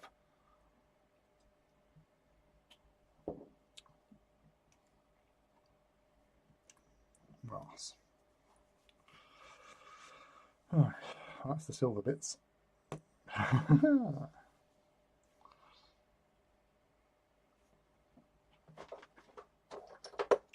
probably just going to have to nip indoors and get myself another beer.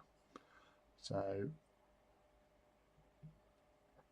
if you want to chat amongst yourselves, let us know what you're doing, what you're up to, and yeah, anything on your mind really.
Okay,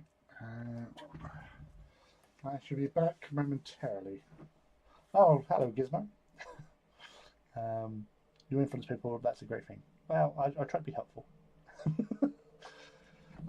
I will be back in a moment. I'm just going to say, just getting some more hobby fuel to charge the pistons and stuff.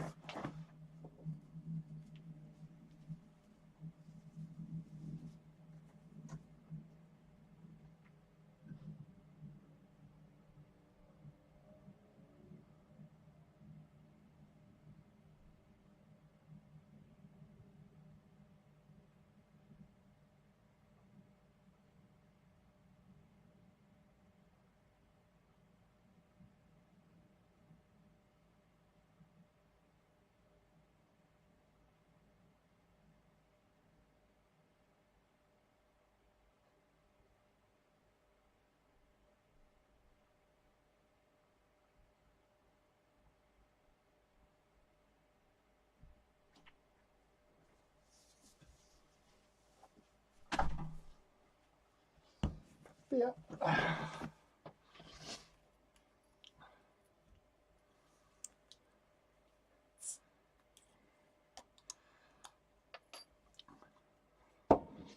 Sweet God, you could pay off your mum, couldn't you? Well, that's the thing, though, is you've got to paint it. Now, again, if you're spending a lot of money on one of those things, because the painting is normally, as far as I was aware, um, so say for instance there was a model you wanted painted, and the model cost £50. So if you wanted it to like a tabletop standard, you double. So basically, you'd pay £100 for the model and the painting. This is, yeah, I don't do it, so this is what I was led to believe for a long time ago. Say, for instance, you wanted it to be a better quality of tabletop standard, then you'd probably be paying £100 for the painting, £50 for the model, so it'd be 150. If you wanted it to be like display quality, then again, increase, increase, increase. And then it comes down to who you are. You know, there are some really great painters out there, and you know they may very well be award-winning ones. So like things like Golden Demon, stuff like that. You're paying for their time, their work, their mythology of how they do things. But you're not going to be consistently getting Titan after Titan after Titan after Titan. And plus, I was actually watching. It was there's a company called Siege Studios, which was actually local to where I live. They are like one of the big sort of like companies of commission painters. So you work for Siege, you must be of a good standard of painting, because you can get anything from it. It's not as if like, oh, this is our Titan specialist and stuff like that. So you get all that sort of business. But I was watching their latest video, which had Richard Gray, who is, I think he's won the Slayer Sword twice. And the Slayer Sword, Golden Demon, is the seminal Warhammer painting competition across the world. So if you win Golden Demon, you get a sword called the Slayer Sword. And you are then like, you know, everybody knows who you are because you're featured in the magazines, like White Dwarf and that, and you're seen on the community pages and stuff. So Richard Gray, in this interview, like he was, you know, at a state painting Titans, but he didn't really enjoy it. Because there's a lot of work that goes into the big guys, especially because there's a lot of cleanup and then filling, sanding, because you are charging a lot of money. So that thing has to be 150% spot on, you know. I'm too lazy doing that sort of thing for my time.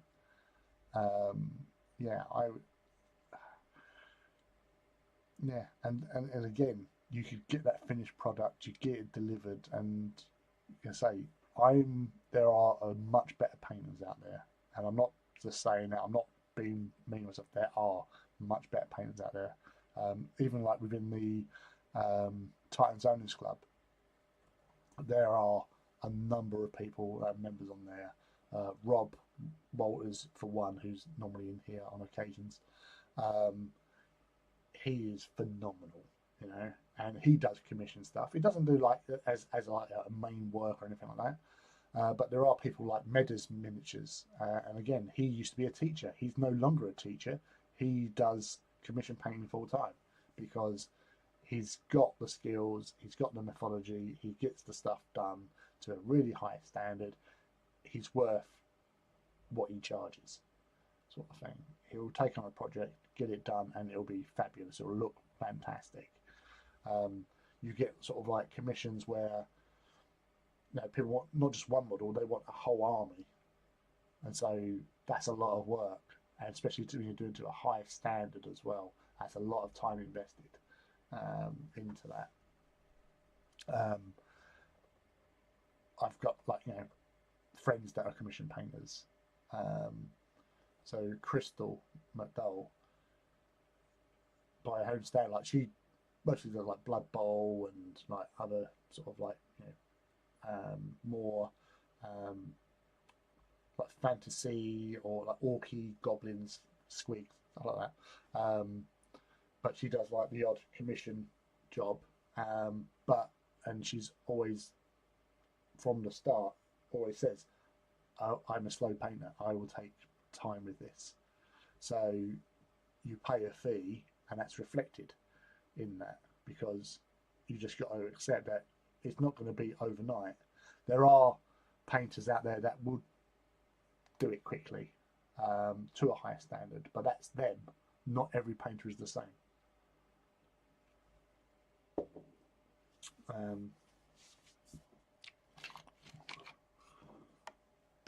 Right. I'm going to get on with this base while I'm here, while I'm in the mood for basing.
Does sound stressful. Well, you know, some people thrive on that sort of stuff.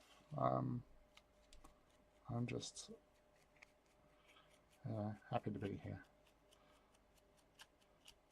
I did like, I used to like paint things for friends and stuff, and I wouldn't sort of like certain friends.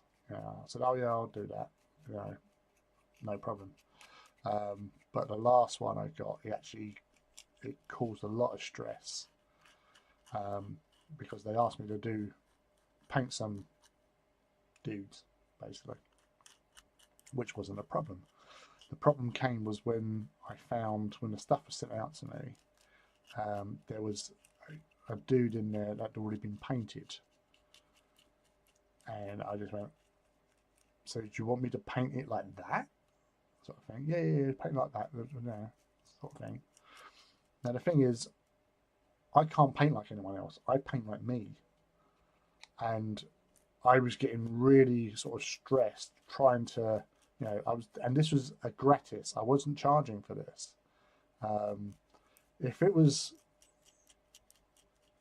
was allowed to paint how I paint, I would have done it. But because they wanted me to paint like this model had been painted, I can't emulate it. I'm not, like, as an example, I'm not saying I am this person or anything like that, but it's like having Van Gogh paint Michelangelo. Totally different styles. Although Van Gogh probably could paint like a Michelangelo and vice versa, but it's not the point. They paint like they paint, and you can't naturally do that sort of thing. So I paint like me, and I was getting myself worked up over the fact that I'd said I'd paint these things for him, and I couldn't. I tried, I couldn't, and it didn't look right, and that was winding me up as well. So eventually they said, look, I don't want to. fall out or anything like that, just send them back to us, sort of thing. As I say, I wasn't charging them anything, but yeah.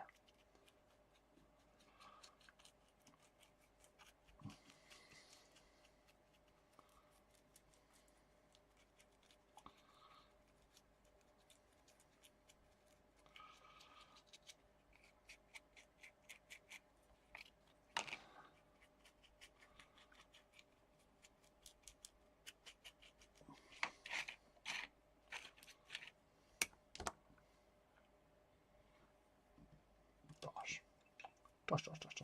Right, I'm going to have a crisp. Oh, I need some crisp power.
I saw you had roysters.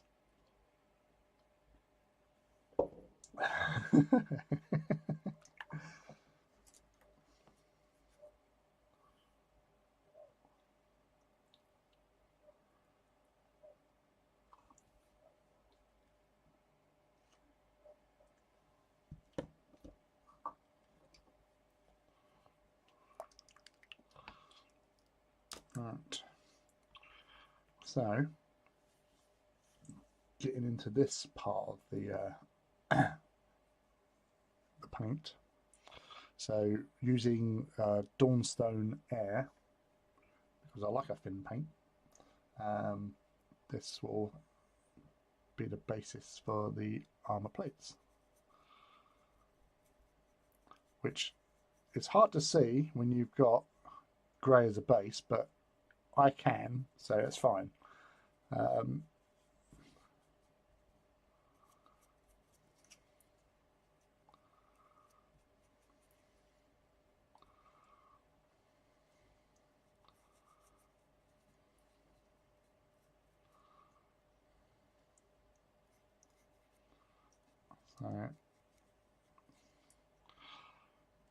I'm getting this on, so it is the basis for the Gryphonicus armour. I don't know if you can just see there is the difference there in the greys.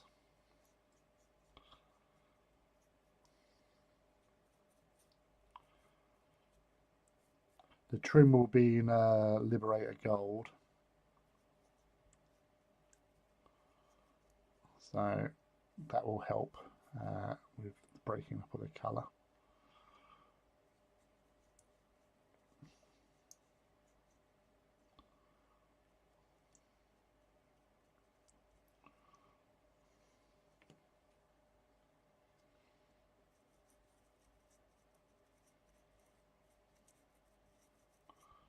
Once we get around to that part anyway.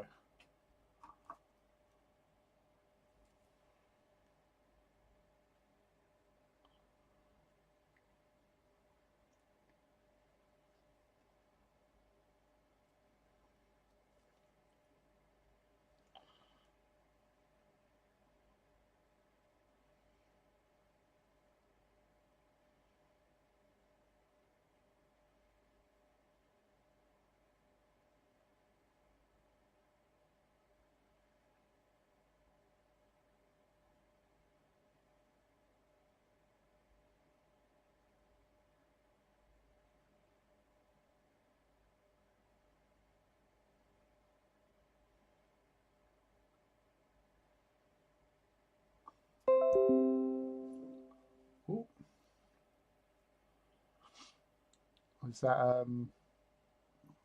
think we had a bit of a blip there. Yeah, sorry about that. There was a little bit of a blip that's occurred where OBS just had a bit of a spasm.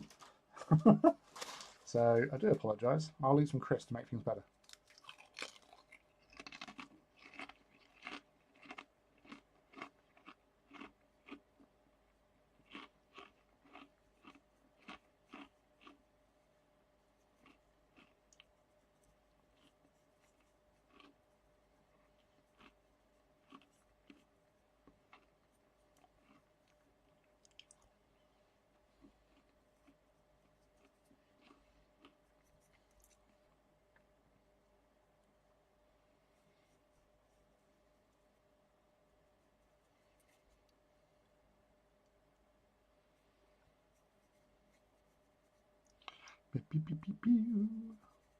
So yeah, again, we've when doing this, it is, unless you're here, it's really hard to see what the difference. But there is a difference. This is Dawnstone that I'm putting on over the Halford's Grey primer, and that's the base layer. So you've got your primer coat, you've got your base layer being the Dawnstone. And then what we do after that is we get to my old favourite, stippling. We stipple. We stipple.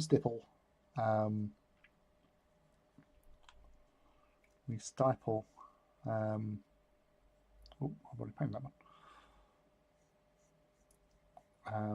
The Administratum Grey. We stipple that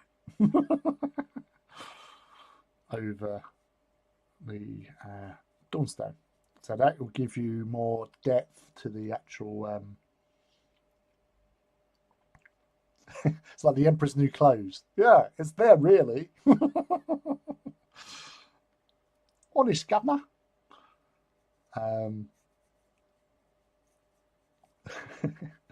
So that would give a little bit more sort of depth, and also a nice little sort of, because they have mottled grey armour. So the Dawnstone's the base, the dark, and then the Administratum is your lighter, and then obviously we'll do the Liberator gold.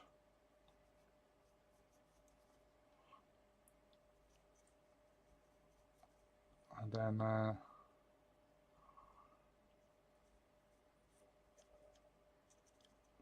then we'll wash it all.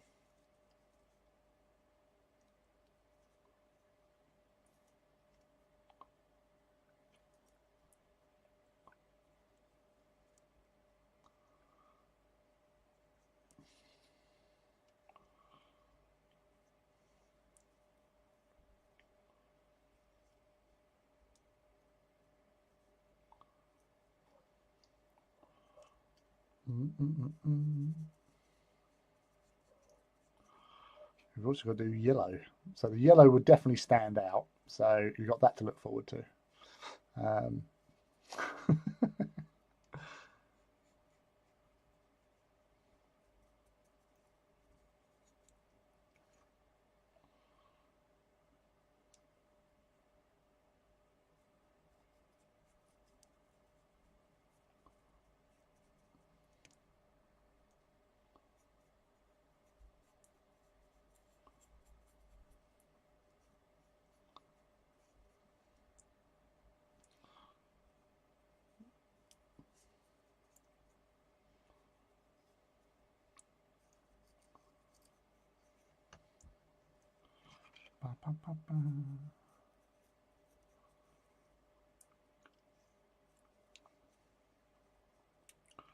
So because it's a thin paint as well, it's a lot more forgiving when you do sort of go over bits. So it's not as thick, so you won't really notice when you paint over it again. yes, it's all fun.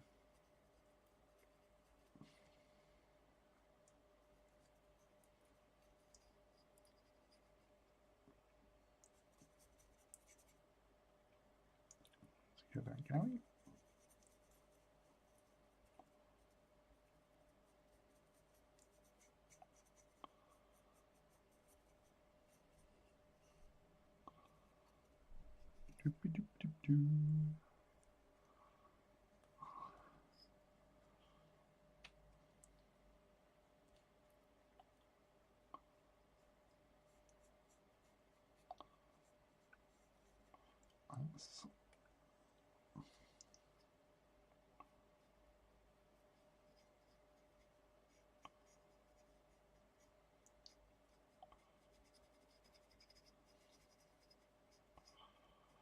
So you're getting all the plates with the grey. Like they might not all stay grey. Like one of the previous Reavers I did, it's got a blue shoulder plate. They've got a lot to be getting on with because you have like personal heraldry to involve and add onto these things.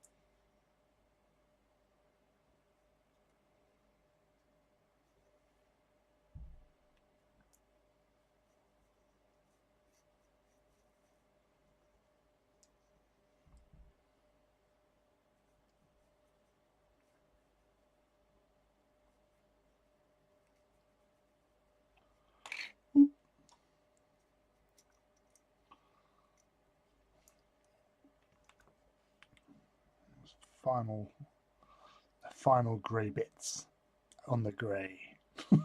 So much grey.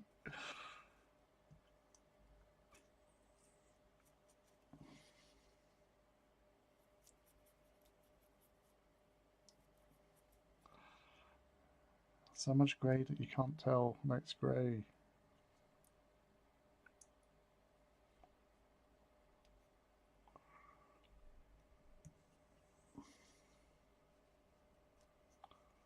To be fair, I can hardly tell whether I've painted it now. This is drying. I've just got to do this last bit here.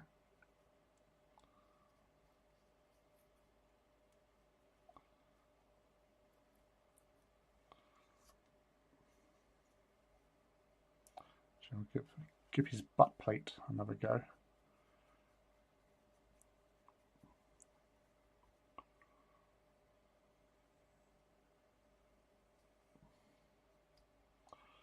So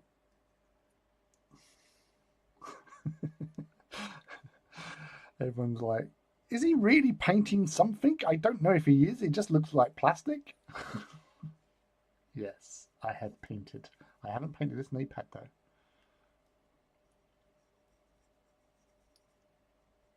Now I have.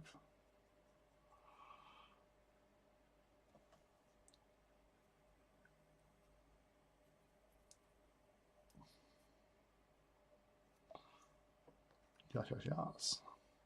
Not doing the head in grey because that's not the way we roll. Because that's going to be yellow.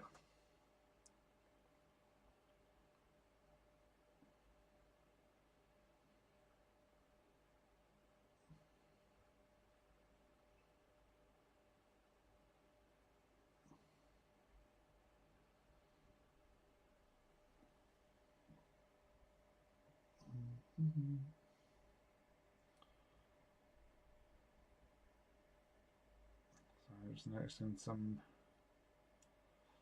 Titan stuff. As I often do.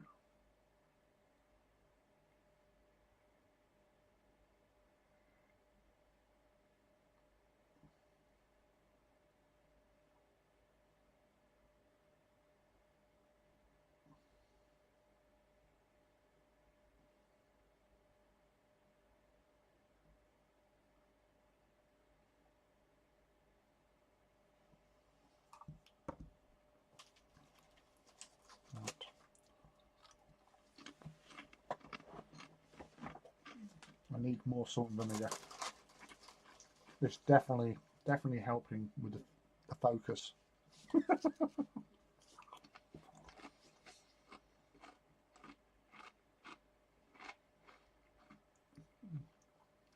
I've also got to find an appropriate brush for doing the stippling.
Yeah, this is the Inception paint job. Grey upon grey upon grey. After I get some more salt and vinegar squares.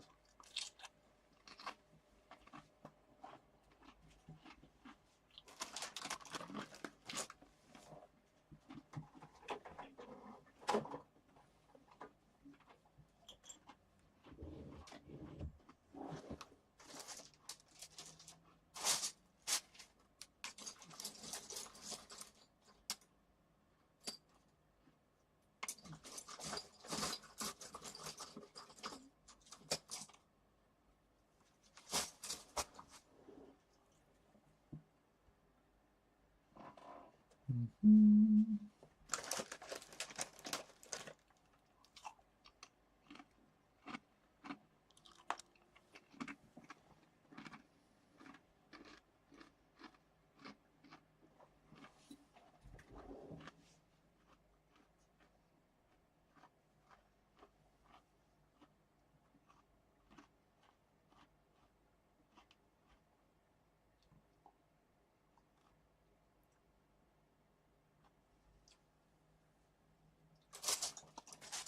And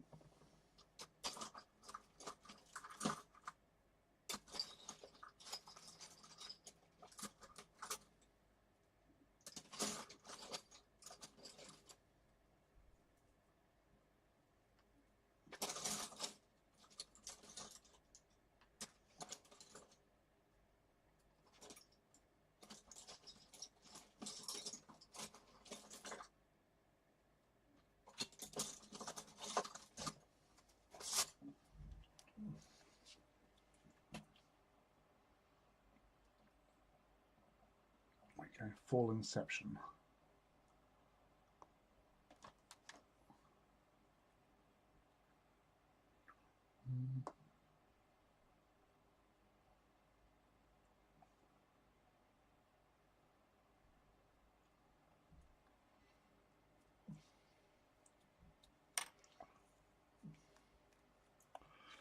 I don't think it's going to be too big.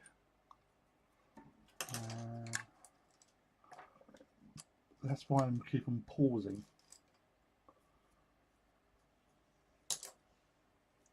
Right, we're going to go with this one. After a couple more crisps, then we're going to start.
You see the difference? Grey's there.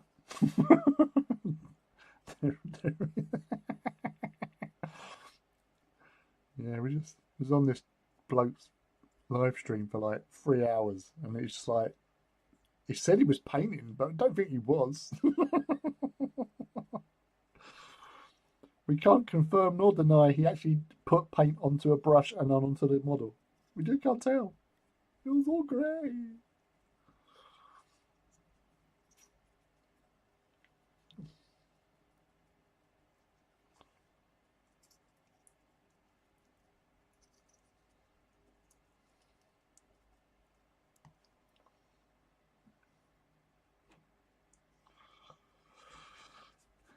That's the thing. I do things, and it's very subtle. You can see it in pictures once it's done.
Yeah.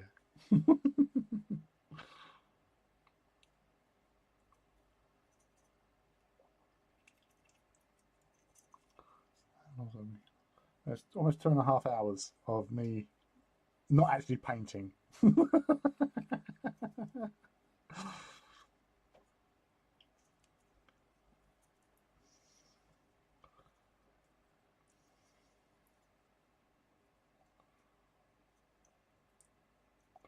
Okay, movie quote. Movie from the 90s. Had an ensemble cast. Um, and the quote, I believe, is the greatest trick the devil ever pulled was convincing the world he didn't exist.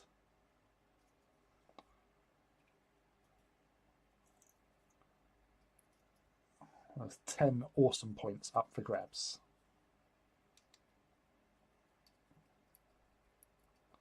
And the clock is ticking.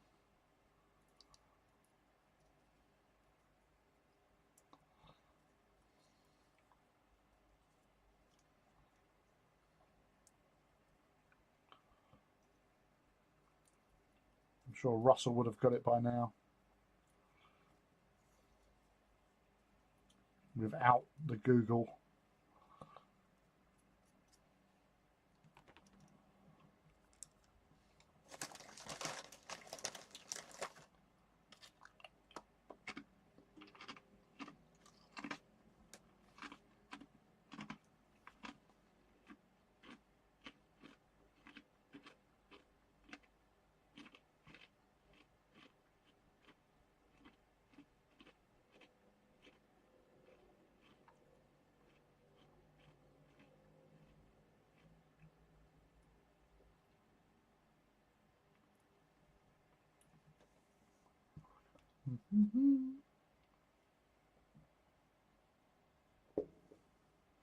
Sorry, I was in the loo. What's happening? Really, you're just buying yourself more time to find out what the answer to the question was.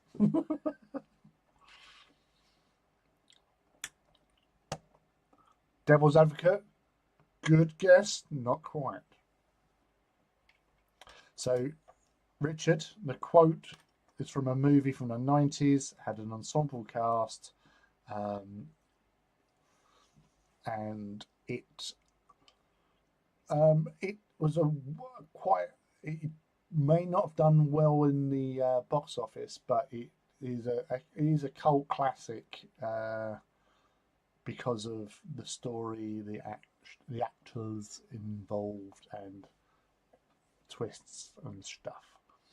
But the quote is, "The greatest trick the devil ever pulled was convincing the world he didn't exist."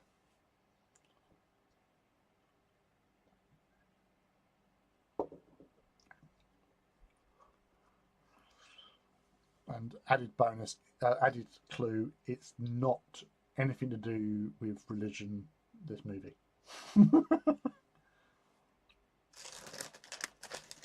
It's describing somebody.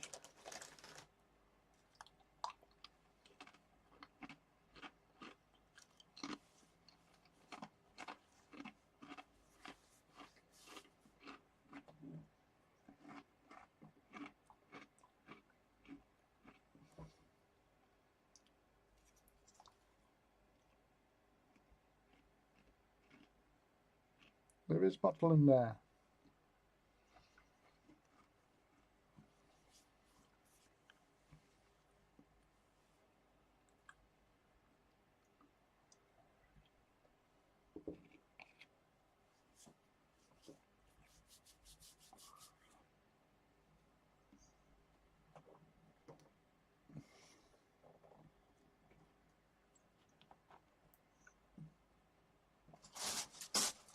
I'll give you a further 10 seconds and then I shall reveal the answer.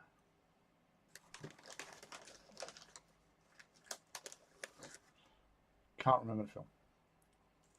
Right.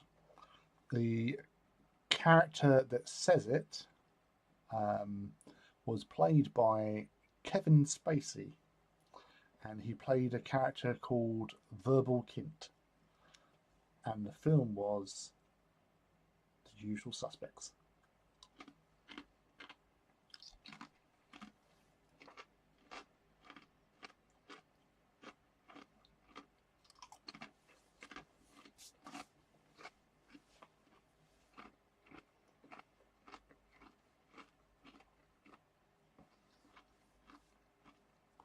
The Usual Suspects.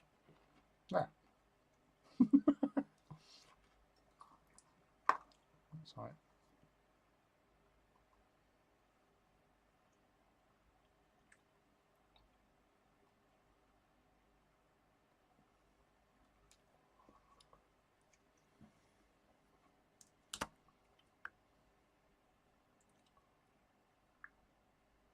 Can you say the answer again? Ben talked over it. Richard has put it into the chat. That is the answer. The Usual Suspects.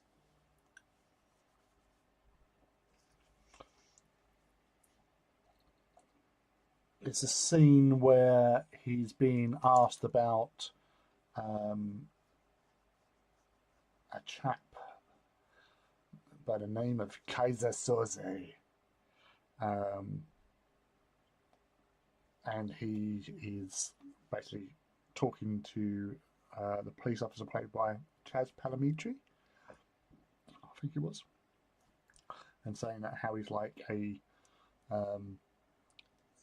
boogeyman that criminals tell their children, oh, if you don't behave yourself, Kaiser Soze will get you.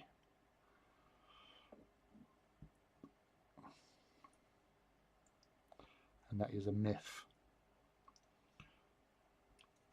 And then he sort of starts telling about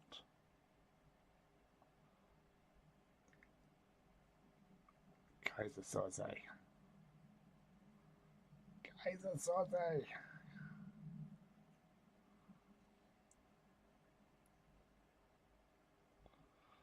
It's one of those films that I remember watching it when it first came out on VHS, and like it was like, yeah. And to be fair, I was around. Um, Actually, folks will know I was with Andy Harrison, and we were around um, some some couple of girls' place sort of thing. There was a few of us. Can't I think Evan might have been with us as well, but there was a few people around these girls like student flats or whatever, or student building. I don't know, home house digs, watching it, but I wasn't really watching it because I was playing the buffoon. Um, but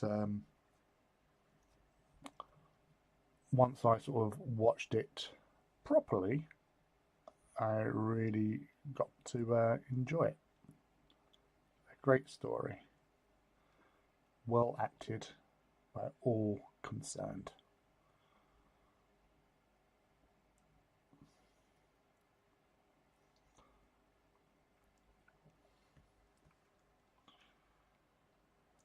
Guys and Sauce!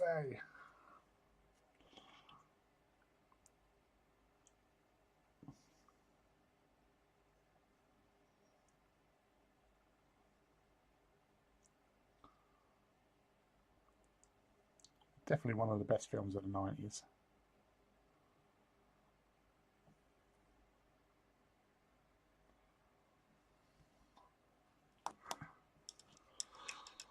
Ooh. More crisps.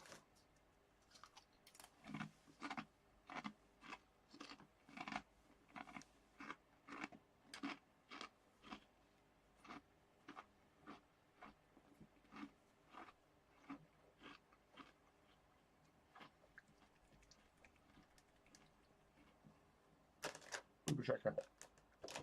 Ah, damn it. Can't do booba shaker. I've got the fan on.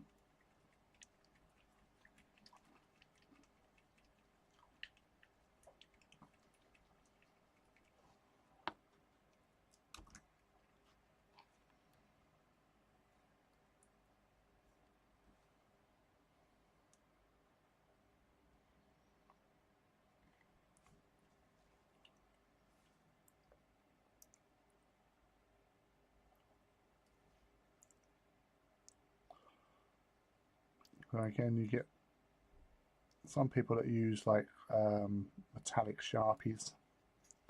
I've tried it, not, and it's not for me, but I say people do enjoy using sharpies because they feel it's a lot easier to do. But I wasn't sold on that. And with a flat brush,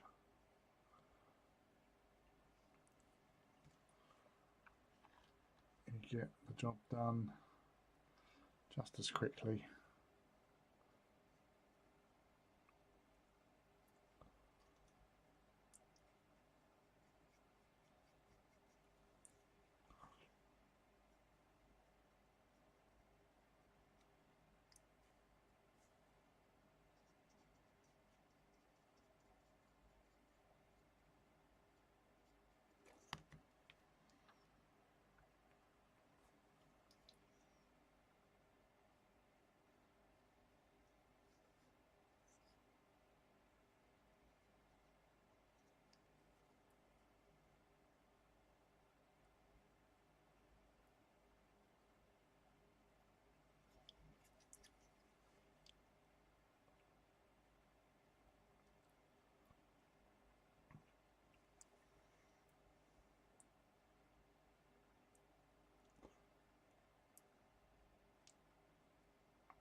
It's all about the angle of attack when using a flat brush.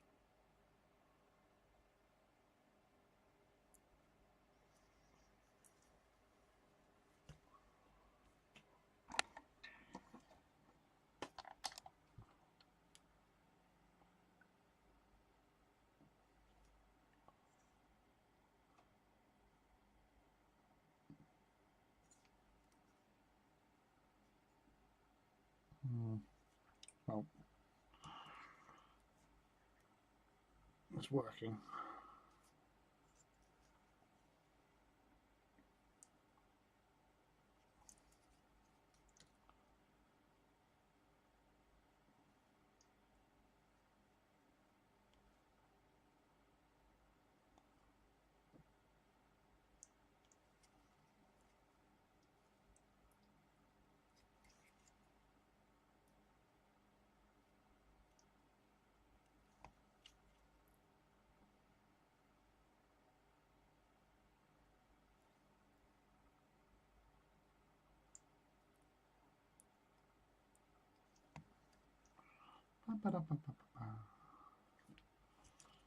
That's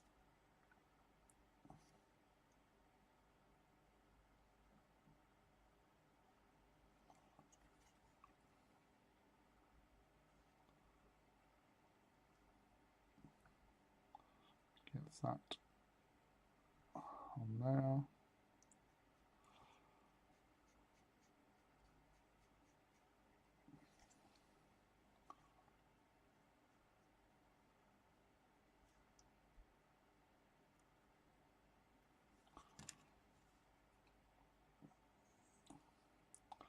This is the hard part because it's stuck on,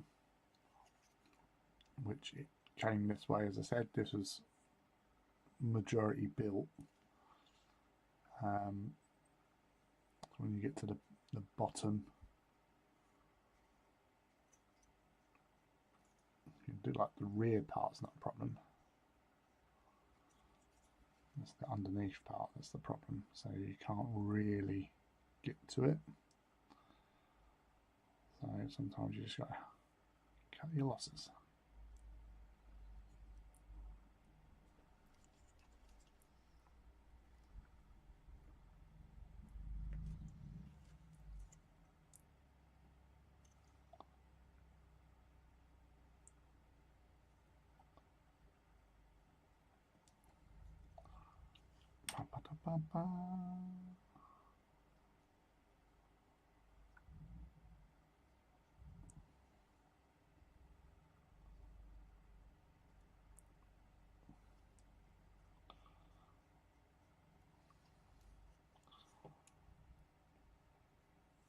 Callum, are you playing games or are you painting?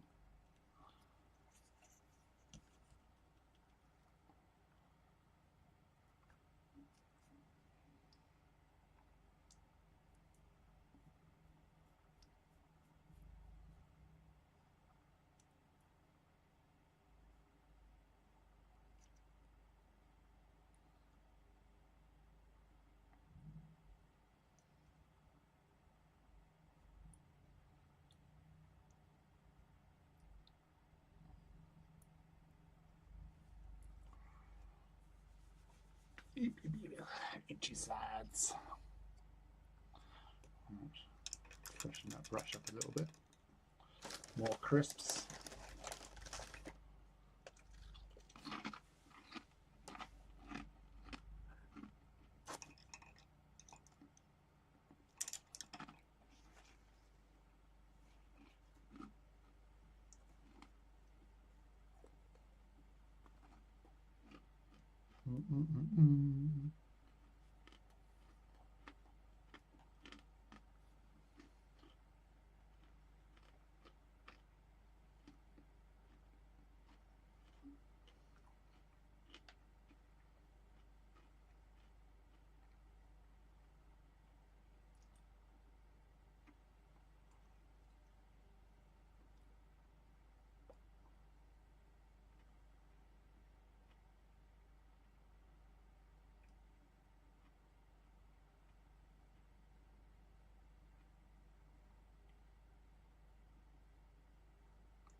What would you prefer, a cinematic release of Warhammer or a TV show on Amazon?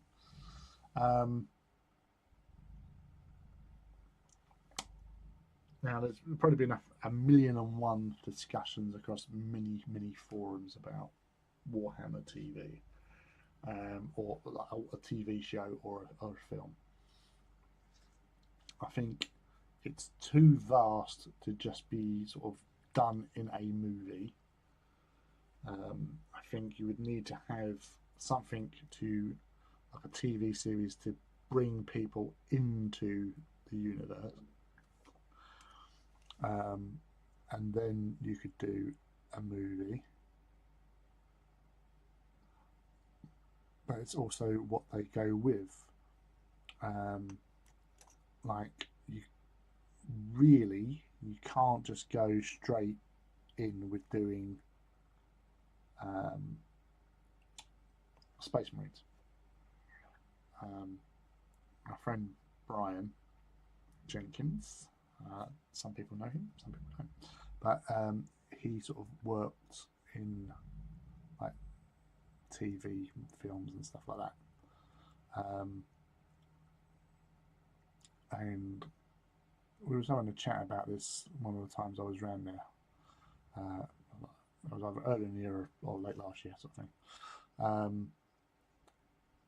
And with Space Marines, there's like not everyone. If you're trying to make it sort of open and accessible to everyone, you can't just do Space Marines running around, sort of thing. You're better off doing character-driven stories, maybe like Imperial Guard if you want to get that sort of fighty sort of thing, or you go with what the original idea when they first sort of started touting doing a project for the TV, something like Eisenhorn, which is obviously Inquisitor. So small cast of characters. They've got agency. They can go do stuff, but you can always bring in stuff like Space Marines, and they should be sort of more relegated to being the resolution to a situation. You don't need to have Space Marines running around going "dum dum dum to me, brother, to me, for the Emperor," and all that sort of stuff, because they'll get boring quick. Having them sort of like appear in a season finale where everything's gone to shit, and oh no, we won't survive today, and then suddenly, look to the sky and drop puds, and then they turn up and you just hear the battle sort of cranking up to 11, with the sound of bolters and las cannons and plasma cannons going off left, right, and centre. That sort of thing. Conflict resolution. Whereas if you just have Space Marine characters, they are, it would be really hard to sort of, for new people that aren't in with the whole 40k shenanigans, to sort of identify with them and sort of get into them. To an extent, kind of like what happened with Halo, because Halo's just been cancelled. I think season 2 was much better than season 1, and I might be a bit biased because they were covering Reach, and I love Reach. The Battle of Reach, and Halo Reach was my favourite of that and Halo 3.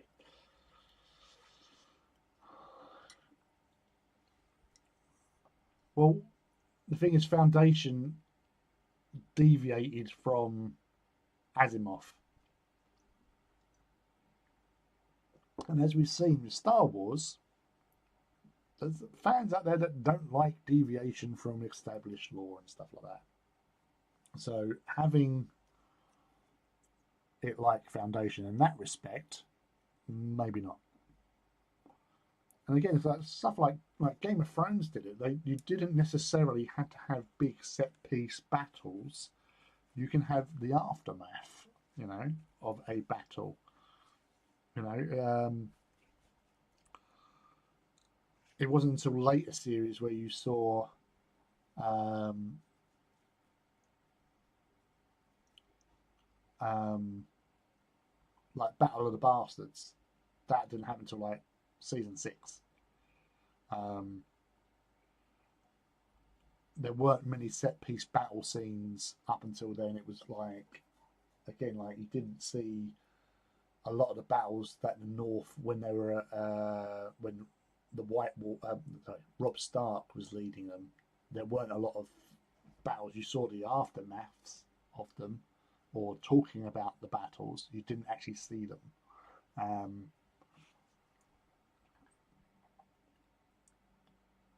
so you don't necessarily have to have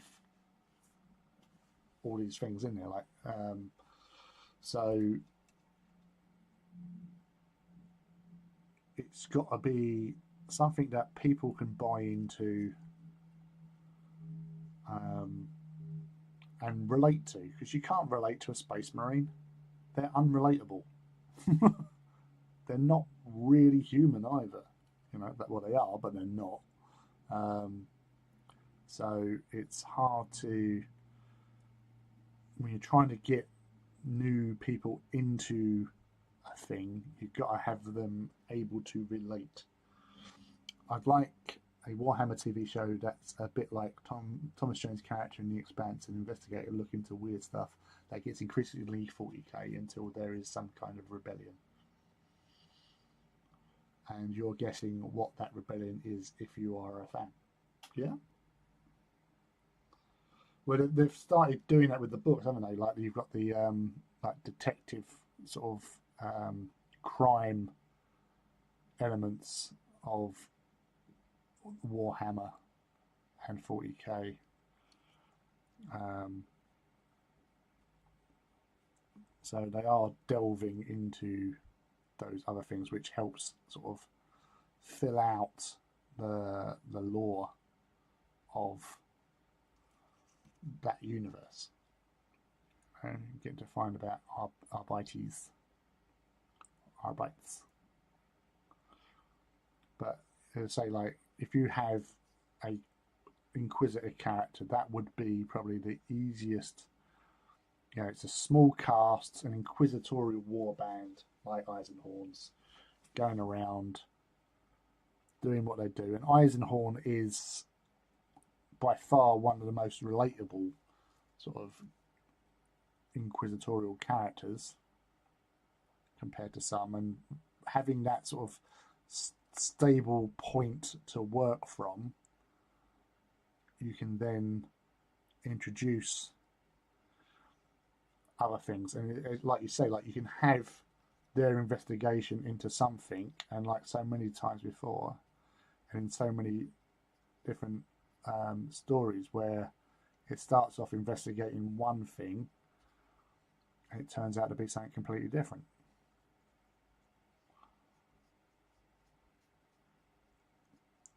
But as I say, inquisitorial dudes, it's like special agents doing their jobs, but you've got people that the squads, the units are always made up of people that are capable and a lot of the time quite, relatable characters,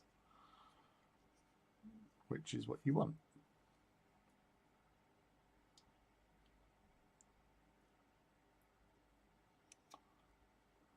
To buy into that shit.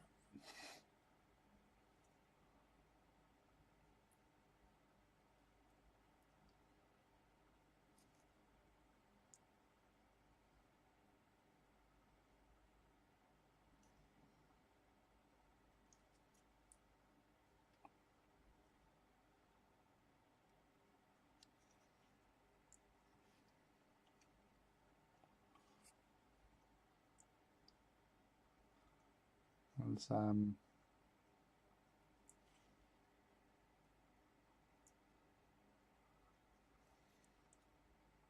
I always remember actually, like, similar to what you were saying, Callum. Used to play Death Watch um, with a couple of friends and that, and my mate was Jim was running the game, and I was completely oblivious to the fact, like, you know, he's laying his clues down, and you know, we're all thinking, oh, it's chaos, it's chaos, it's chaos, and like he's telling us stuff, and again, you're sort of thinking, oh, yes, it'd be some sort of chaos cult. We need to, yeah, and you bring your own sort of, you know how inquisitorial dudes do stuff and all that sort of shit. So you kind of bringing that into the game, which you shouldn't, because you shouldn't technically know that information. And as I say, like, we're thinking we're up against a chaos cult, forgetting that we're playing Death Watch.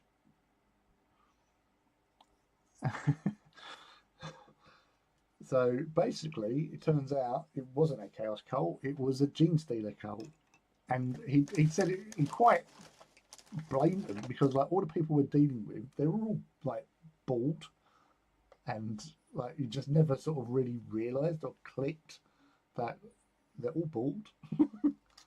um, and why would Death Watch be investigating a chaos cult?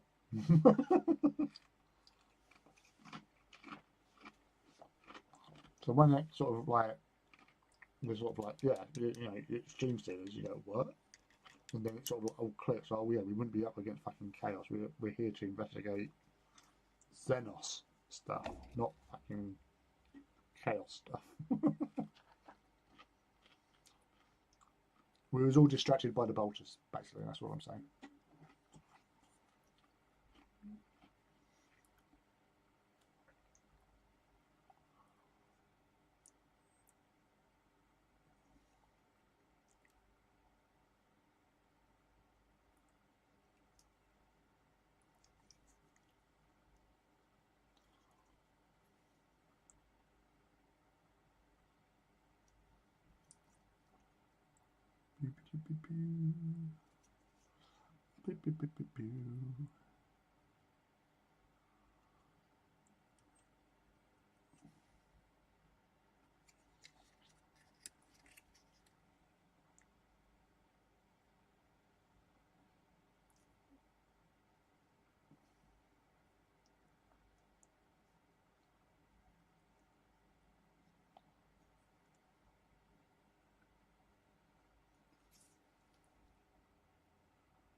We don't know what's occurring with the Amazon thing.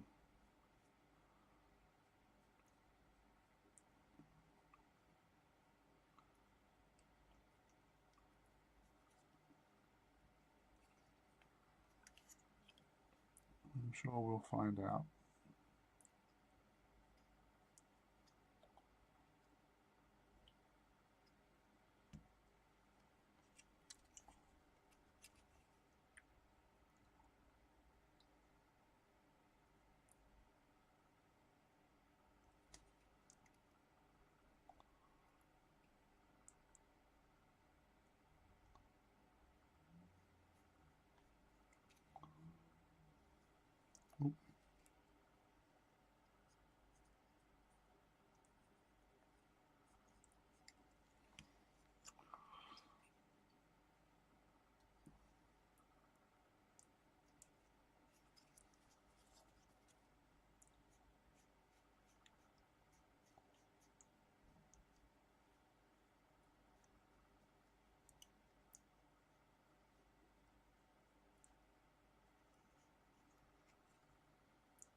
I just realised we've been on for almost 3 hours and I haven't put any music on. So I do apologise on that, because I normally have background tunes going on. So that's my bad. Hold on. Let's see if I can get something.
Let's talk over this thing, because we don't want to be having adverts, selling stuff or anything like that.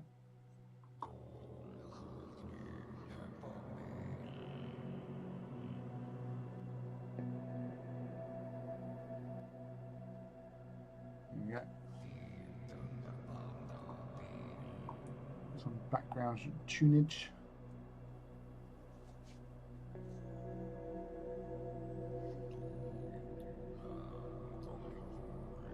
Which is like 3 hours late. I do apologise.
Yeah.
think I'm going to call it there for tonight.